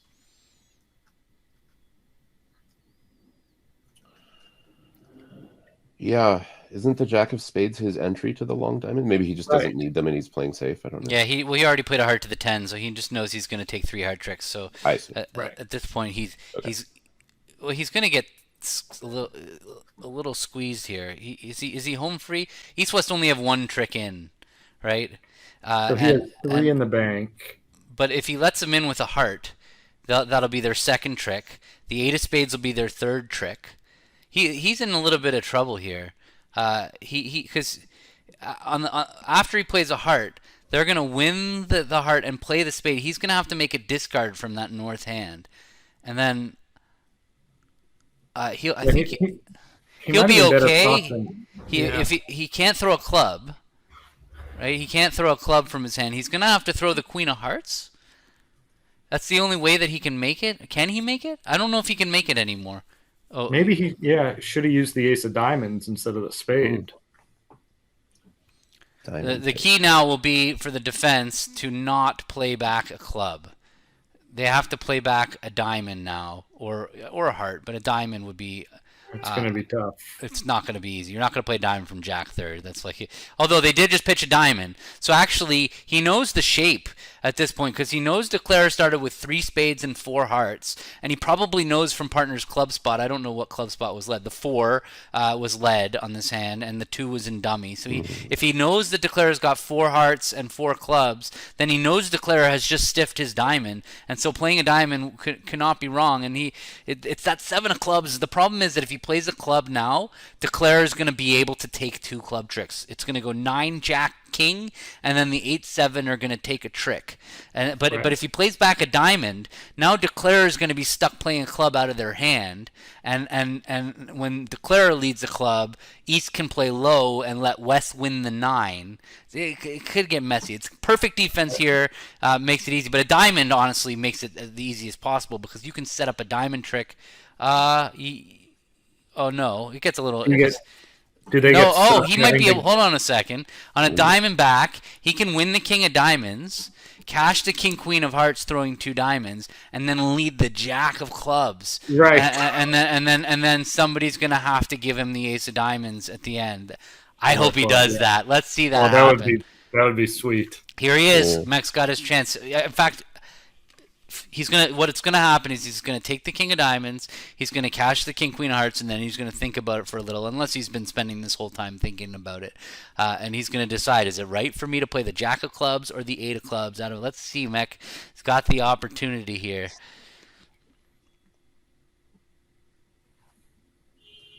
Well, with a club pitch from East now, maybe it doesn't matter anymore. Yeah, it doesn't matter anymore.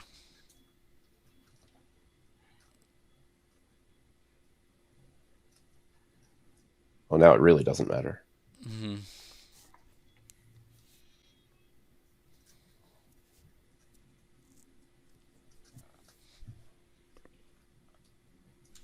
So if you are watching on YouTube or you're watching on Facebook, we're not seeing your comments. So if you want to be a part of the conversation while we are streaming, you need to come to twitch.tv/WalpertBridge. That is my Twitch channel, twitch.tv/WalpertBridge. You don't need a Twitch account unless you want to comment. If you want to comment, you need a Twitch account.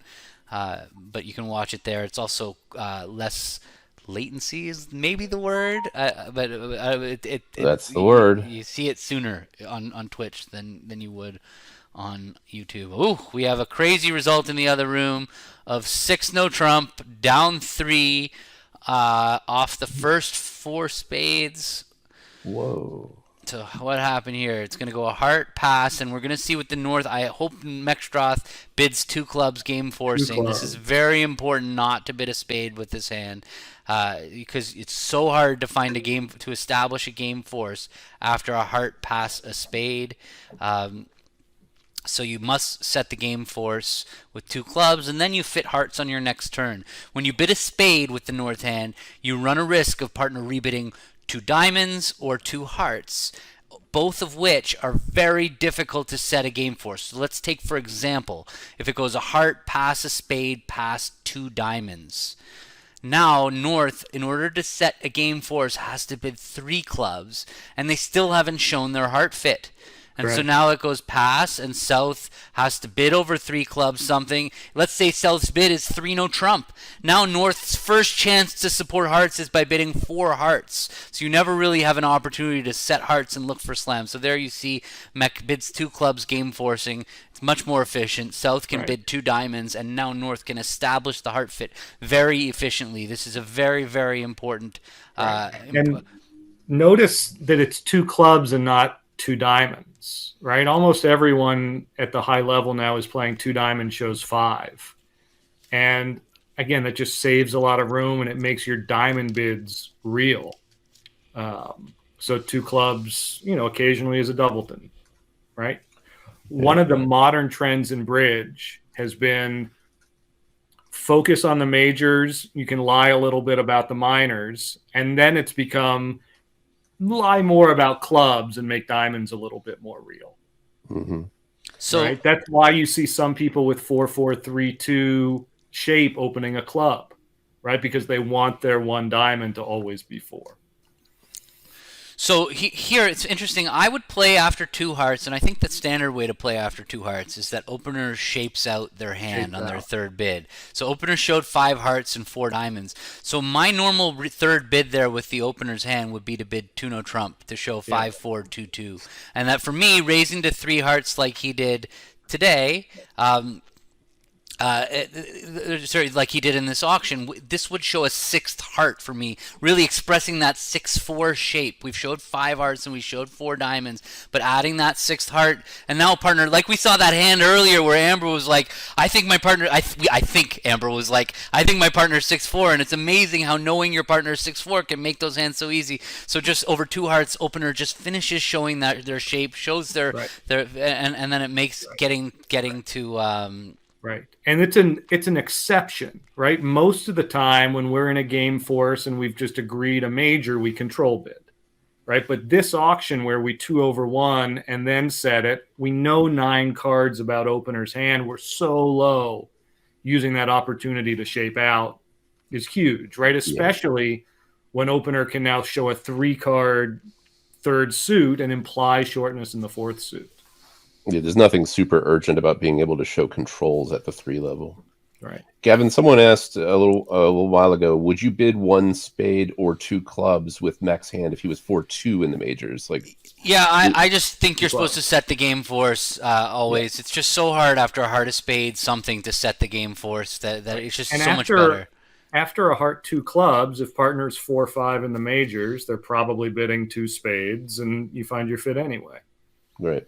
I think a lot of people who grew up playing, not doing stuff like this, just responding 1 spade automatically, would suppress a spade suit if it went a heart 2 clubs. They'll say, "Oh, partner can't have spades," because they would have responded more cheaply. So if you got to get out of that mindset and still just continue to bid naturally and know that even if you have, I mean, we saw this earlier in this match, even if you have 5 spades and 3 hearts, you can still bid 2 clubs.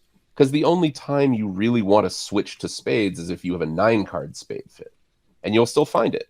It'll go a heart 2 clubs, partner will bid 2 spades. And you'll say, oh, I'll just raise spades now on my 5-card suit. Yeah, that was I started teaching a whole course on my system that I play, and basically the first thing that I taught was 2 over 1, and that exact concept that that you don't need extra values to reverse in 2 over 1, that you're just all about showing your shape.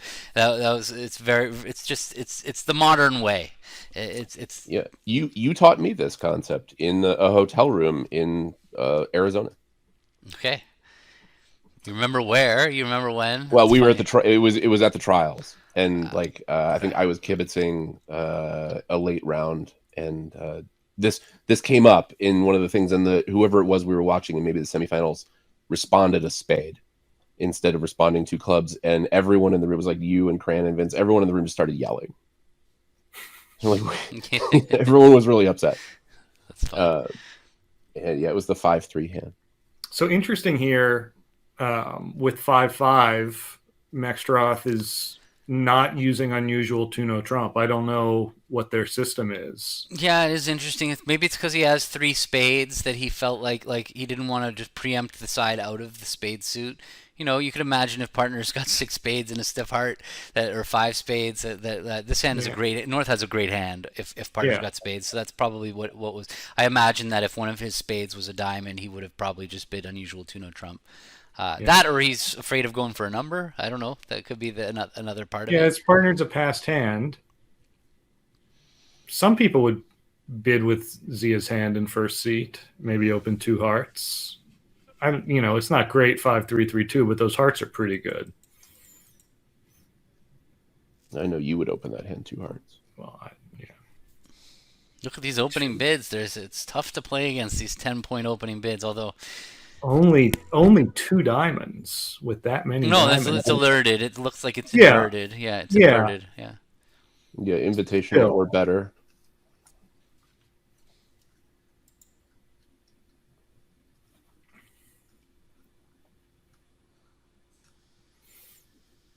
Somehow Zia found the 4 heart bid. Yeah, I mean 2 hearts. They're probably playing a transfer structure there, so 2 hearts probably shows some number of spades. Oh yeah, like chat says.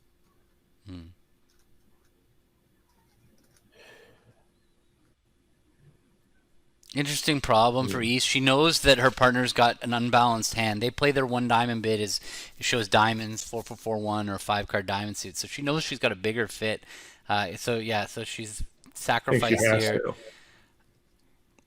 And the defense has to be they have to be careful. They have to not try to take 2 rounds of hearts. They really do have to shift to clubs quickly because the ace queen 4th of spades is going to throw away a club. But actually, just to look at we are making 5 hearts. Or no, not necessarily. They have to find a spade lead. Sorry, I'm looking at the result, just seeing that they made 5 hearts doubled in the other room. +1. That's because they were able to draw trumps and throw away their spade losers on the clubs. Let's see if East-West can actually find a spade lead here and beat 5 hearts. I mean, Amber knows that there's not a lot of heart diamonds cashing, right? Since she knows there's a 5-card diamond suit over there. Yeah, it's also it's and partner opened the bidding. And Mexstroth just competed to 5/5. When is he doing that with a 1-level overcall? He's got to have some pretty serious distribution, right? He's definitely not 5-5 in the majors because that he would have bid Michaels on. I don't care what his 3-card minor is. He would have definitely bid Michaels. So it's probably got hearts and clubs in this spot. So leading a spade is not insane. No. It's a little difficult to lead it from a king into the stronger of the 2 hands. Lefty's hitting with a weak hand and righty's, but how strong is he? He just bid 5/5. It's definitely a distributional 5 bid. It's not impossible to find this spade lead. I wonder what the auction was in the other room. It is true. Alex is saying in the chat, it's true that the ace of diamonds looks like a normal lead, but remember that Amber knows they have at least an 11-card fit.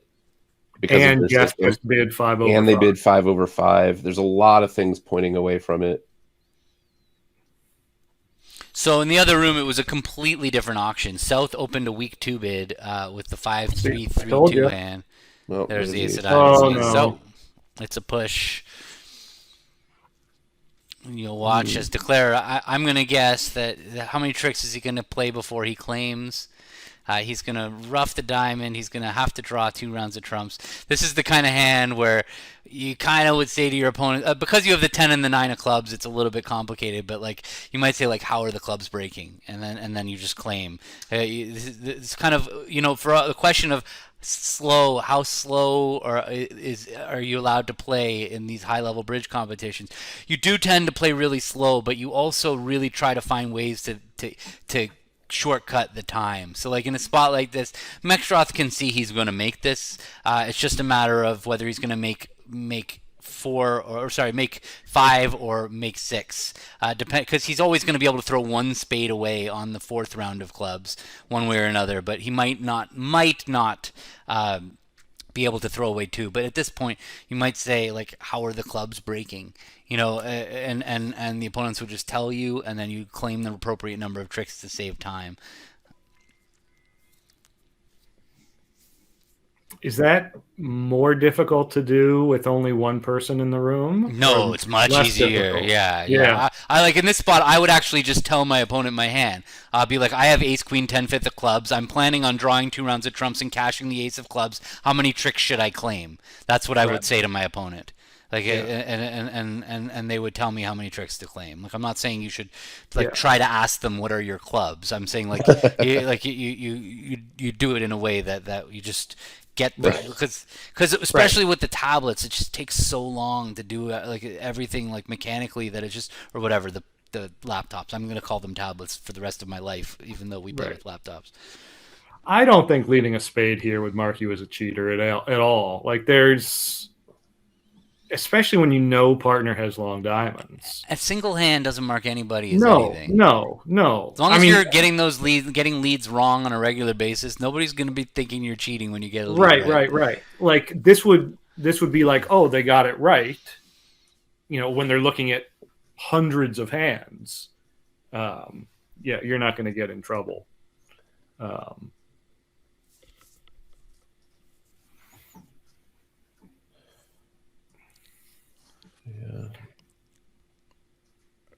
Yeah, I think all of the inferences are there. Yeah. So I think East and West right. are playing like a 14-16 no trump is my guess, and they just upgraded. What's been announced is 14-16. Yeah, so that yeah. makes sense. I mean, Drew did the same thing earlier. I mean, that's pretty normal with 5-3. I mean, that's a really good hand there. That East hand is like it's getting close to a 15-17. I honestly, third chair white red, I probably would open that hand at 15-17 no trump, just because. Yeah, it's like it's close enough in the trick taking strength. You're getting in the opponent's face, and you see Zia makes a very rare 4-4 in the majors major suit overcall. You don't love doing it with 4-4 in the majors, but I got to tell you, I've learned something in this spot. Well, this spot particularly, pass, and no trump when you're 4-4 in the majors. I mean, this one's okay because you kind of have an easy-ish lead of the Queen of Hearts or the King of Hearts, whatever your lead convention is. But on these 4-4-1 hands, you have no idea what to lead against 1-no, and so often against 1-no, you're if you lead the wrong suit, you just blow the hand wide open, and the opponents make it, and you're so likely on a hand like in this hand to have some kind of major suit fit that you can make 2 of a major. That I really like. I'm not a fan of 4-4 overcalls with the majors at all, but this spot pass, and no trump when you have like an opening hand and you know you hate leading against 1-no. I've been known to save myself from making the wrong lead by just getting in there with the 4-4 in the majors. Not a good idea to do it on a regular basis, overcalling with 4-4 for sure. You want to be 5-4 at least for this bid, but I'm kind of with Zia here that yeah, unfavorable is a little scary. I'm not gonna lie. Overcalling for the majors here with when you're vol against not, that's what unfavorable means for the people watching the chat. Right. 2 diamonds is not natural here, by the way. Mech is just asking Zia which of his majors is better. And this is not better, longer, but longer. Yeah, but this is a very important part of why I love playing 2 clubs for the majors, is that when you are 5-4, that you actually get to the right fit and not play the wrong fit. Yeah, because you don't want to, like, well, this time you're 3-2, so you would just bid 2 hearts normally. Right. But when you're 3-3, to be able to diagnose which partner's longer major is, it's very, very valuable. Yeah, this is why 2 clubs for the majors is so much better than 2 diamonds for the majors. That 2 diamond bid by advancer, finding the right spot. It's not just the finding the right spot with the 5-4. It's also that sometimes when you have an invitational hand with only 3 of the major, you can bid 2 diamonds, hear your partner show the major, and now you can raise. Like that's another big benefit. It's like that you can find out partner's length and then decide whether you want to look for game.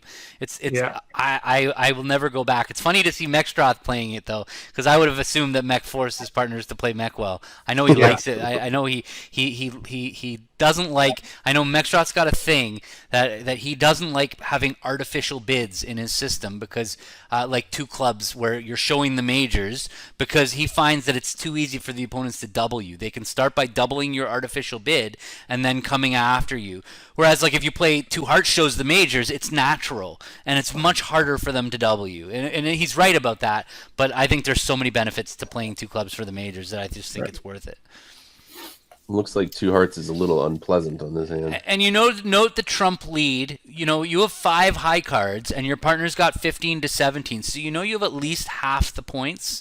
And so when you have at least half the points, and the opponents have contracted for 8 out of 13 tricks, that's almost two thirds of the tricks with only half the deck. They're not going to make it if they don't take enough trump tricks. So it's a really good idea to lead trumps on a hand like this. You're not really expecting them to take so many roughs because they bid 2 diamonds saying I don't have a preference. So it's not like they're 3-1 in the majors here and you're desperate to get a trump lead. But still, as a general rule of thumb, when you have more high card points than your opponents do, the way that they're going to make their contract is through trump tricks.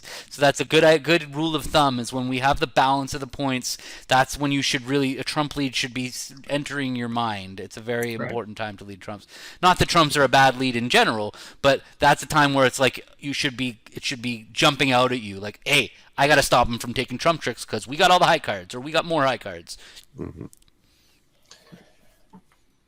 Zia could be pretty nervous about getting tapped out here if he's forced to take its club rough in his hand. Now the opponents have as many trumps as we do. He doesn't know the trumps are 3-3.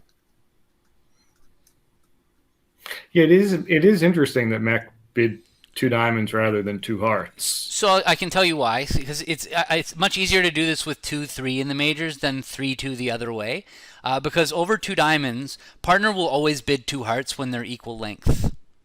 It's not about which suit is better. They'll always bid 2 hearts when they're equal, so when that's the case, you don't worry about partner bidding 2 spades with 5-5 in the majors, because partner will always bid 2 hearts. And playing in you'd rather play in a 5-2 spade fit than a 4-3 heart fit. It's better to play in it when you're in a 7-card fit. It's much easier to make it when your long suit is longer. So he was looking to play in a 5-2 spade fit. So over 2 diamonds, partner would have bid 2 spades when they have 5 spades and 4 hearts. And because the thing is, when you only have a 7-card fit, that taking roughs in the long trump hand is dangerous. Like if you're in a 4-3 fit and they start making you rough with that 4-card suit, now if they have 4 trumps, they have more trumps than you do, right? But when you have a 5-card trump suit and they make you rough, you still can kind of draw 4 rounds of trumps. It's a lot easier to play the 5-2 fits than the 4-3 fits. So that's kind of at least at low-level contracts. For games, it's kind of different. It's a little different when you get to 7-card fits in games. Now, there's not such an advantage of playing a 5-2 fit compared to a 4-3 fit in game, but in a part score, you'd really rather play that 5-2 fit. Now he's like the defense has kind of lost its way here. Right. Leading trumps seemed to make sense, but they actually needed to play clubs and tap. Well, yeah. Once the dummy hit with the monster diamond suit, it changed the mentality. Like now that whole logic that I was saying of, hey, the only way they're going to make it is with trump tricks. Well, no, they have it. They have an exact way of and that should be obvious to East when dummy hits. I don't remember what the play went to trick 1. Did it go ace of hearts and a heart? No, it went low heart. He went low heart, and Zia played a low spade out of his hand at trick 2. So he really looks like he's going for spade roughs. And she probably also thinks he has a 5-card heart suit. So it's possible she thinks that she can't tap him enough for it to matter. Yeah, but looking at ace, king, jack 10 for the diamonds, it's like Yeah. With 3 little diamonds. It's one thing. It's a really good practical point here that when you want the opponents to lead trumps, make it look like they should lead trumps. You can use your opponent's instincts against them. And when you look like you're trying to rough spades in the dummy, it's just so natural to be like, oh, I'm going to stop that. I'm going to play trumps. And, that's exactly what Zia wanted to. Partner led a trump at trick 1. Looks like he's trying for roughs. It's just so natural. Fell into the trap. Yeah. This is pretty amazing that one room they played 2 hearts down 2, and the other room they played 2 hearts making 5. What are the chances that happens, right? Like how many tricks difference is that? One room took 6, the other 2 almost doubled them up. One room took 11, and the other room took 6. That is mind-blowing. Well, I mean, I don't know how they made 6 tricks in the other room, but that is. Yeah, down 2 is I was going to try to see what happened. I mean, I can pull it up too. Whatever. We got a new board over here. You can see. Yeah, whatever. yeah. No, I'm just gonna. I want this. All right, we get to see another one diamond alert opening bid by East showing an unbalanced hand. South is going to decide whether they should make a weak two bid or just overcall a heart. I'm think it's close when you're vulnerable. It's a little risky to bid two hearts. Well, by the way, it was played the other direction because it was the same thing. 1-0 trump, two clubs showing majors, but North bid two hearts to play. Okay. And the trump was led, and it went low trump to the jack at trick one. So they lost that at trick one, and then then a diamond was returned, another heart, and then they started the tap, and things just sort of collapsed. Okay. We haven't had a chance to use the board. We haven't seen an opportunity to bring out the board to illustrate something. I was hoping to do something cool with an analysis board like Chess Broadcast, but it hasn't happened. It's hard to do on the fly, I'll tell you. It's one thing when you're teaching and you have a hand in mind and you can quickly bring up the visualization, but it's amazing. I have it ready to go if we ever want to just talk about a situation, but it hasn't been anything exactly right for it though. Yeah. And this one doesn't look like it's going to be. So over this double, I assume North and South play transfers. So this is some sort of constructive heart raise. Not a very good raise, or maybe it shows an honor. But two hearts would presumably be weaker.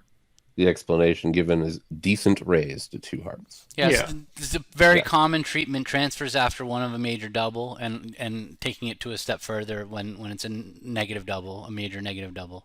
Right. So the idea is that you're transferring to two hearts, and two hearts would be the weakest raise, and two diamonds says I'm slightly better than the weakest raise. And two clubs would be a transfer to diamonds, which is the Q bid. So that's the best raise. So when I was trying to set up these screens to have the analysis board, one thing that chess has that bridge doesn't have is you can reduce the size of the board to be pretty small and still have a good idea of what's going on. In bridge, reducing this table to be a portion of the screen and having an analysis board on the second part, it's not the same. It doesn't work nearly as well. So we will in order to do it, what we would have to do is I would have to have it take over the screen. Oh, I needed to be seated there, but let me seat the person. So let me.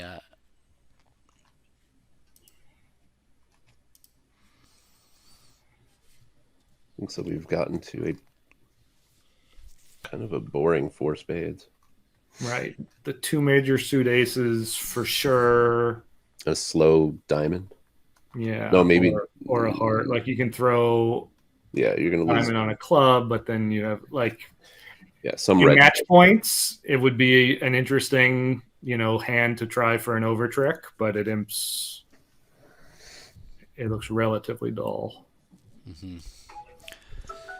All right, so that seems like a good time to take a look at one of the other rooms. We had an interesting board a long time ago, board 20, where some of the tables bid to slam and some of them didn't. I'm just going to pop it into the screen here. It was this hand, if you remember, it was a 2/1 auction where West opened a heart and East had this complicated hand where we suggested that because you have a heart fit, that it was easier with East to bid to set the game force with two clubs, that it makes the auction go a little bit smoother to get to slam. But quite a few pairs missed slam on the. And if you look across the room, 1, 2, 3, 4, 5, 6 pairs missed slam on this board. There's a grand slam in there. Holy the grand slam. But it was. What do you need for a grand slam to make? Did you need the spades 3-3? You took 5 heart tricks. Yeah, you needed the space. Yeah, it's not a good grand. Yeah, that's a bigger and 3-2 trumps. And 3-2 trumps. Yeah, but I'm interested to know. I don't want to see Bramley because they're playing that crazy system. I'm interested to know whether whether people. So here, Brian Platnick bid one spade. You see here, and it went two clubs. But they played this jump to three hearts as forcing. Okay, that's a way to solve this. So now they were able to have an auction over three hearts that let them look for slam. It went three hearts, three no trump, non-serious slam try, denying a spade control, four clubs by East saying I have a club control, and now West felt like, hey, I already made a non-serious slam try. I'm going to cooperate with a interesting four spade bid because he'd already denied a spade control. It's really Now cool. he bid four spades to basically say like, here, I want you to bid Blackwood.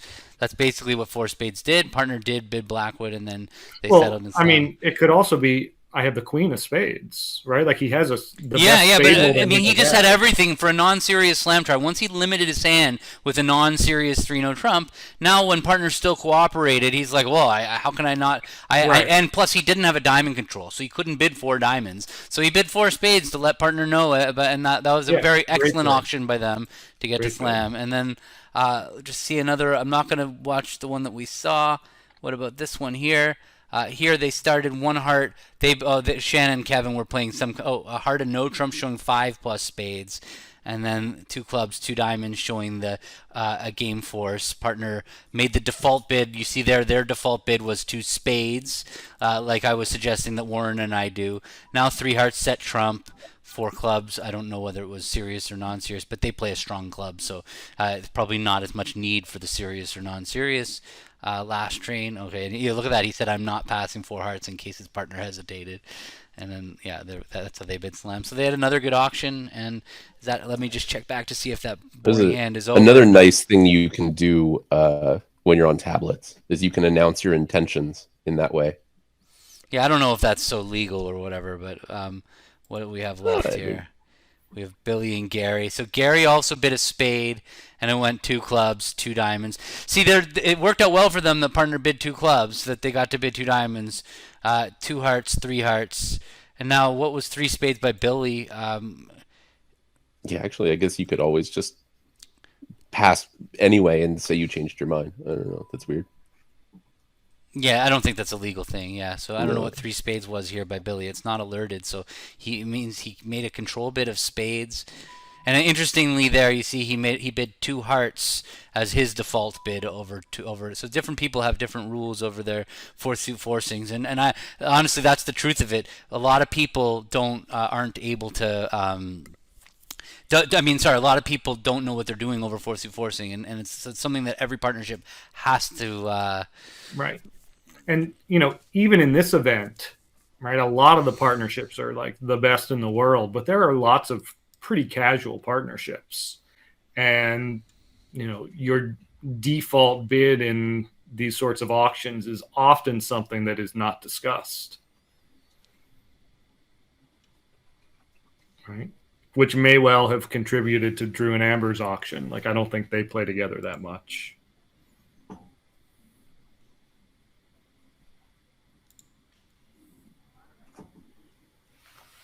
I'm kind of interested to know if anybody found the spade lead on that hand that the five hearts doubled. By the way, on this penultimate board that just finished, we're back to board 30, but in the penultimate board, they won an imp because Zia and Jeff broke the frozen diamond suit. What fish? Okay, so the last board of this segment at this table is going pass. An aggressive spade opening in third seat, but perfectly acceptable in third seat. You want a spade lead. It's not hurting anything. You're not vulnerable. Yeah. Nothing bad's going to happen to you. It'll be interesting to see what Mech does. I'm surprised to see a double there, but actually I'm interested to see what lots of people do. It's usually a bad idea to be making takeout doubles with 5-card majors because it makes it really, really difficult to find your 5-3 majors who fit. I'm sure if his major were stronger, he would bid two hearts. So there we see again transfers after one of a major double. That's the good raise. I mean, that's not much of a good raise. I guess it is the good raise. Is that what it is? Let me just check. Yeah, it's a good spade raise. It's optimistic. I think it's just because the two spade bid could be absolute noise, right? Like it could be a zero count. Yeah. And so you have to do something. I mean, they probably would play redouble or sorry, no, I mean I know that like Weinstein taught me that one under here, this 2 heart bid should be a limit raise, but you are a passed hand, so I really don't know. I know some people play it as constructive or better, and Steve convinced me that limit or better, or just limit here is better than that, because otherwise, it goes like if you don't play this and it goes a major double, you have to redouble with your 11 count, and now it goes like 4 diamonds on your right, pass. You get end played into bidding 4 of a major because you haven't showed your support yet, and you just it's not good. But yeah, 2 hearts. I'm surprised Zia didn't double 2 hearts. He had 4 hearts. He had like a reasonable hand to compete. Like it's not that you're not committing that high. To me, that seems like the bid to double. But Mextroth has come back doubling again. So now I'll be interested to see their Mextroth. Now Zia was like, well, I didn't bid last time. Now I've got a bid game. Right, and he knows Mech, singleton or void and spades. Maybe Zia was trying to lay in wait for. He was just going to try and defend 2 spades. Maybe that's what he was thinking, is he didn't really want his partner. But I would think you'd want your partner to compete to 3 if partner does compete. Well, he's certainly not laying in wait to defend 2 spades because he didn't pass out 2 spades. Oh, he could pass. I see. But it could have gone 2 spades, pass, and now he could bid 3 hearts. But see, that's too dangerous to me. Like I didn't mean like going after them. Ooh, but they've got the spade lead because they've played it from the south side, and that might be enough. In fact, it's definitely enough to make this hand. But interestingly, they were down from the same seat at the other table. Because now you play a heart to the ace. Just the important thing here is not is not leading the queen of hearts out of your hand. I think that's the only way you could go down from this. Oh, I guess you have a decision to make about. No, yeah, you could take the club finesse or the diamond. No, you can't. You need the diamond finesse on side, and you need to make sure you rough 2 clubs in your hand. There's a question about. Yeah, I don't know why he doubled instead of being. I mean, I guess he was just planning on treating it as. I guess he was just planning on treating it like. A power double, like too strong to overcall, because obviously he doubled back in again. He just felt his hand was so powerful that it was worth doubling to hear if partner free bid, and then if partner only bid 2, I wonder if partner bid 2 diamonds if he was going to bid 2 hearts or not. It'd be interesting to know. I doubt it. Like it's really not good enough. It's really not good enough for that. So he just felt like his hand was so. I don't know. How do we know? Yeah, was Drury on after double? Not if you play transfers. Right. If you don't play transfers, you can play it on or not. That's something to talk about with your partner. The default is not, but I like to. Yeah. But yeah, with transfers, we like to play transfers, so that takes priority because you have other ways to raise. Yeah. What Adam and I play, I think, is that 2 of a major -1 is a 3-card limit raise or better, and 2 no trump is a 4-card limit raise or better. And then the other question is, how do you know not to play heart to the 9? Heart to the 9 wouldn't really be the play that I would be thinking. Right, because that's only winning if it's King Jack 10 little. And you're going to lose an extra trick when it's stiff king. Right. The normal way to play this is just to play towards the queen of hearts, right? That's your. But now he sees that he's basically a claim, so he's just basically. Yeah, you can when you're thinking about combinations like that, you just think about like what are all the various distributions of the opponent's hands, and what layouts does my play gain against? What layouts does my play lose against? That's about it. Yeah. So when would playing heart to the 9 be better than heart to the ace? And it's worse whenever it's King Jack 3rd of hearts with East, King 10 3rd of hearts with East. You can play to the ace and back towards your queen and only lose 1 trick. So that's 2. There's 2, but there's more than 2 of those. That's 4. King anything 3rd, right? King Jack 10. So there's king. How many King 3rds are there? There's 2, 3. Well, presumably you've seen a low one from West. Right, so that I don't think that goes in the math though. There's 5 King 3rds that you're gonna cost yourself a trick by playing Well, a heart to the 9. Right, and but you you're can only play to the 9 if it's gone small, small. Oh, it's King Jack 10. Yeah, I see what you're saying. Right. And you can also simplify these analyses sometimes by realizing there's some layouts that don't matter. Like if the hearts are 2-2, low to the 9 is the same as low to the ace. So don't worry about that. You're only worried about the 3-1 breaks or the 4-0 breaks. So yes, if it's 4-0, low to the 9 would make you a hero. But if it's 3-1, low to the 9 is always worse. So I'm just gonna. So at this point in the hand, you can kind of see that he's pretty much home free. He's gonna rough the spade, make sure to rough the jack of clubs. Oh, is he? Wait a second. Has he got himself? He's got himself end played. He's gonna get over roughed, and now they can pin him in dummy. He's down. Yeah, he should have played the. But that was for an over trick. That was for an over trick. He has not lost a trick yet on this hand. Right. Right. He still has 2 trump tricks.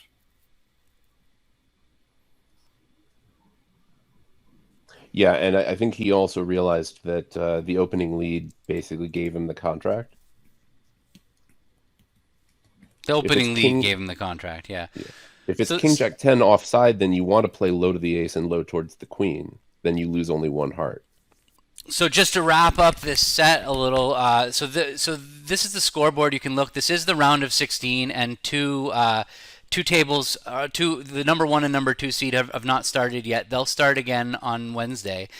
You can see they've played 2 segments out of 8 so far, and table 1's in a pretty close match between Goodman and Gu. You can see the names of people as I mouse over them. That's the Andy Goodman team playing against the Gu team. That's a very nice close match in 65, and this Bramley Charazon match is also close. It's amazing when you play 120 boards over 2 days, the swings that can happen. Like you can be matches, you can be up 80, and then the match can go back. That's the best thing about playing for 2 days is that the better team usually wins. There's enough boards that it's very rare that you have like complete upsets. The team that plays better, there's still a lot of slam luck and stuff. And by the way, whoever asked me that earlier about where do most imps get swung, I would say slams are at the top. Like I don't know that, but I would guess that slam swings, when slams are not going your team's directions, when like you're in a slam that the other team isn't in and it's on a finesse, or same thing with games where you're in a game that needs a break and a finesse and the other team stops in part scores. There's a lot of random swings like that where in the short term you see a lot of swings go in one direction, but over 120 boards it usually evens out. The more the better. But you can see Rosenthal's opened up a huge lead. Fleischer's opened up a big lead, and there's a couple close matches. And so these broadcasts are going on. My Twitch channel won't be a good follow for most of this tournament because we're only going to do a few of these sets. But the United States Bridge Federation has a channel that you can follow that will. Give you a notification every time they go live, but otherwise you can come. Let me just make this a little smaller so you can see let me bring this up just to show you the address bar. You can type in lovebridge.com, and normally, depending on how big your browser is, if I make it a little bigger, no, maybe not. Sorry. Anyway, you can click that little hamburger button at the top right. Here it opens up. You click View Graph, and this is how you find the view graph in general. And if you're seeing this video on Facebook, this is what you do. Down here, 2023 USBC. If you want the bracket, you can click it up here. Otherwise, you open this up, and then you can kind of pick where you want to watch. There's the link direct to ViewGriv.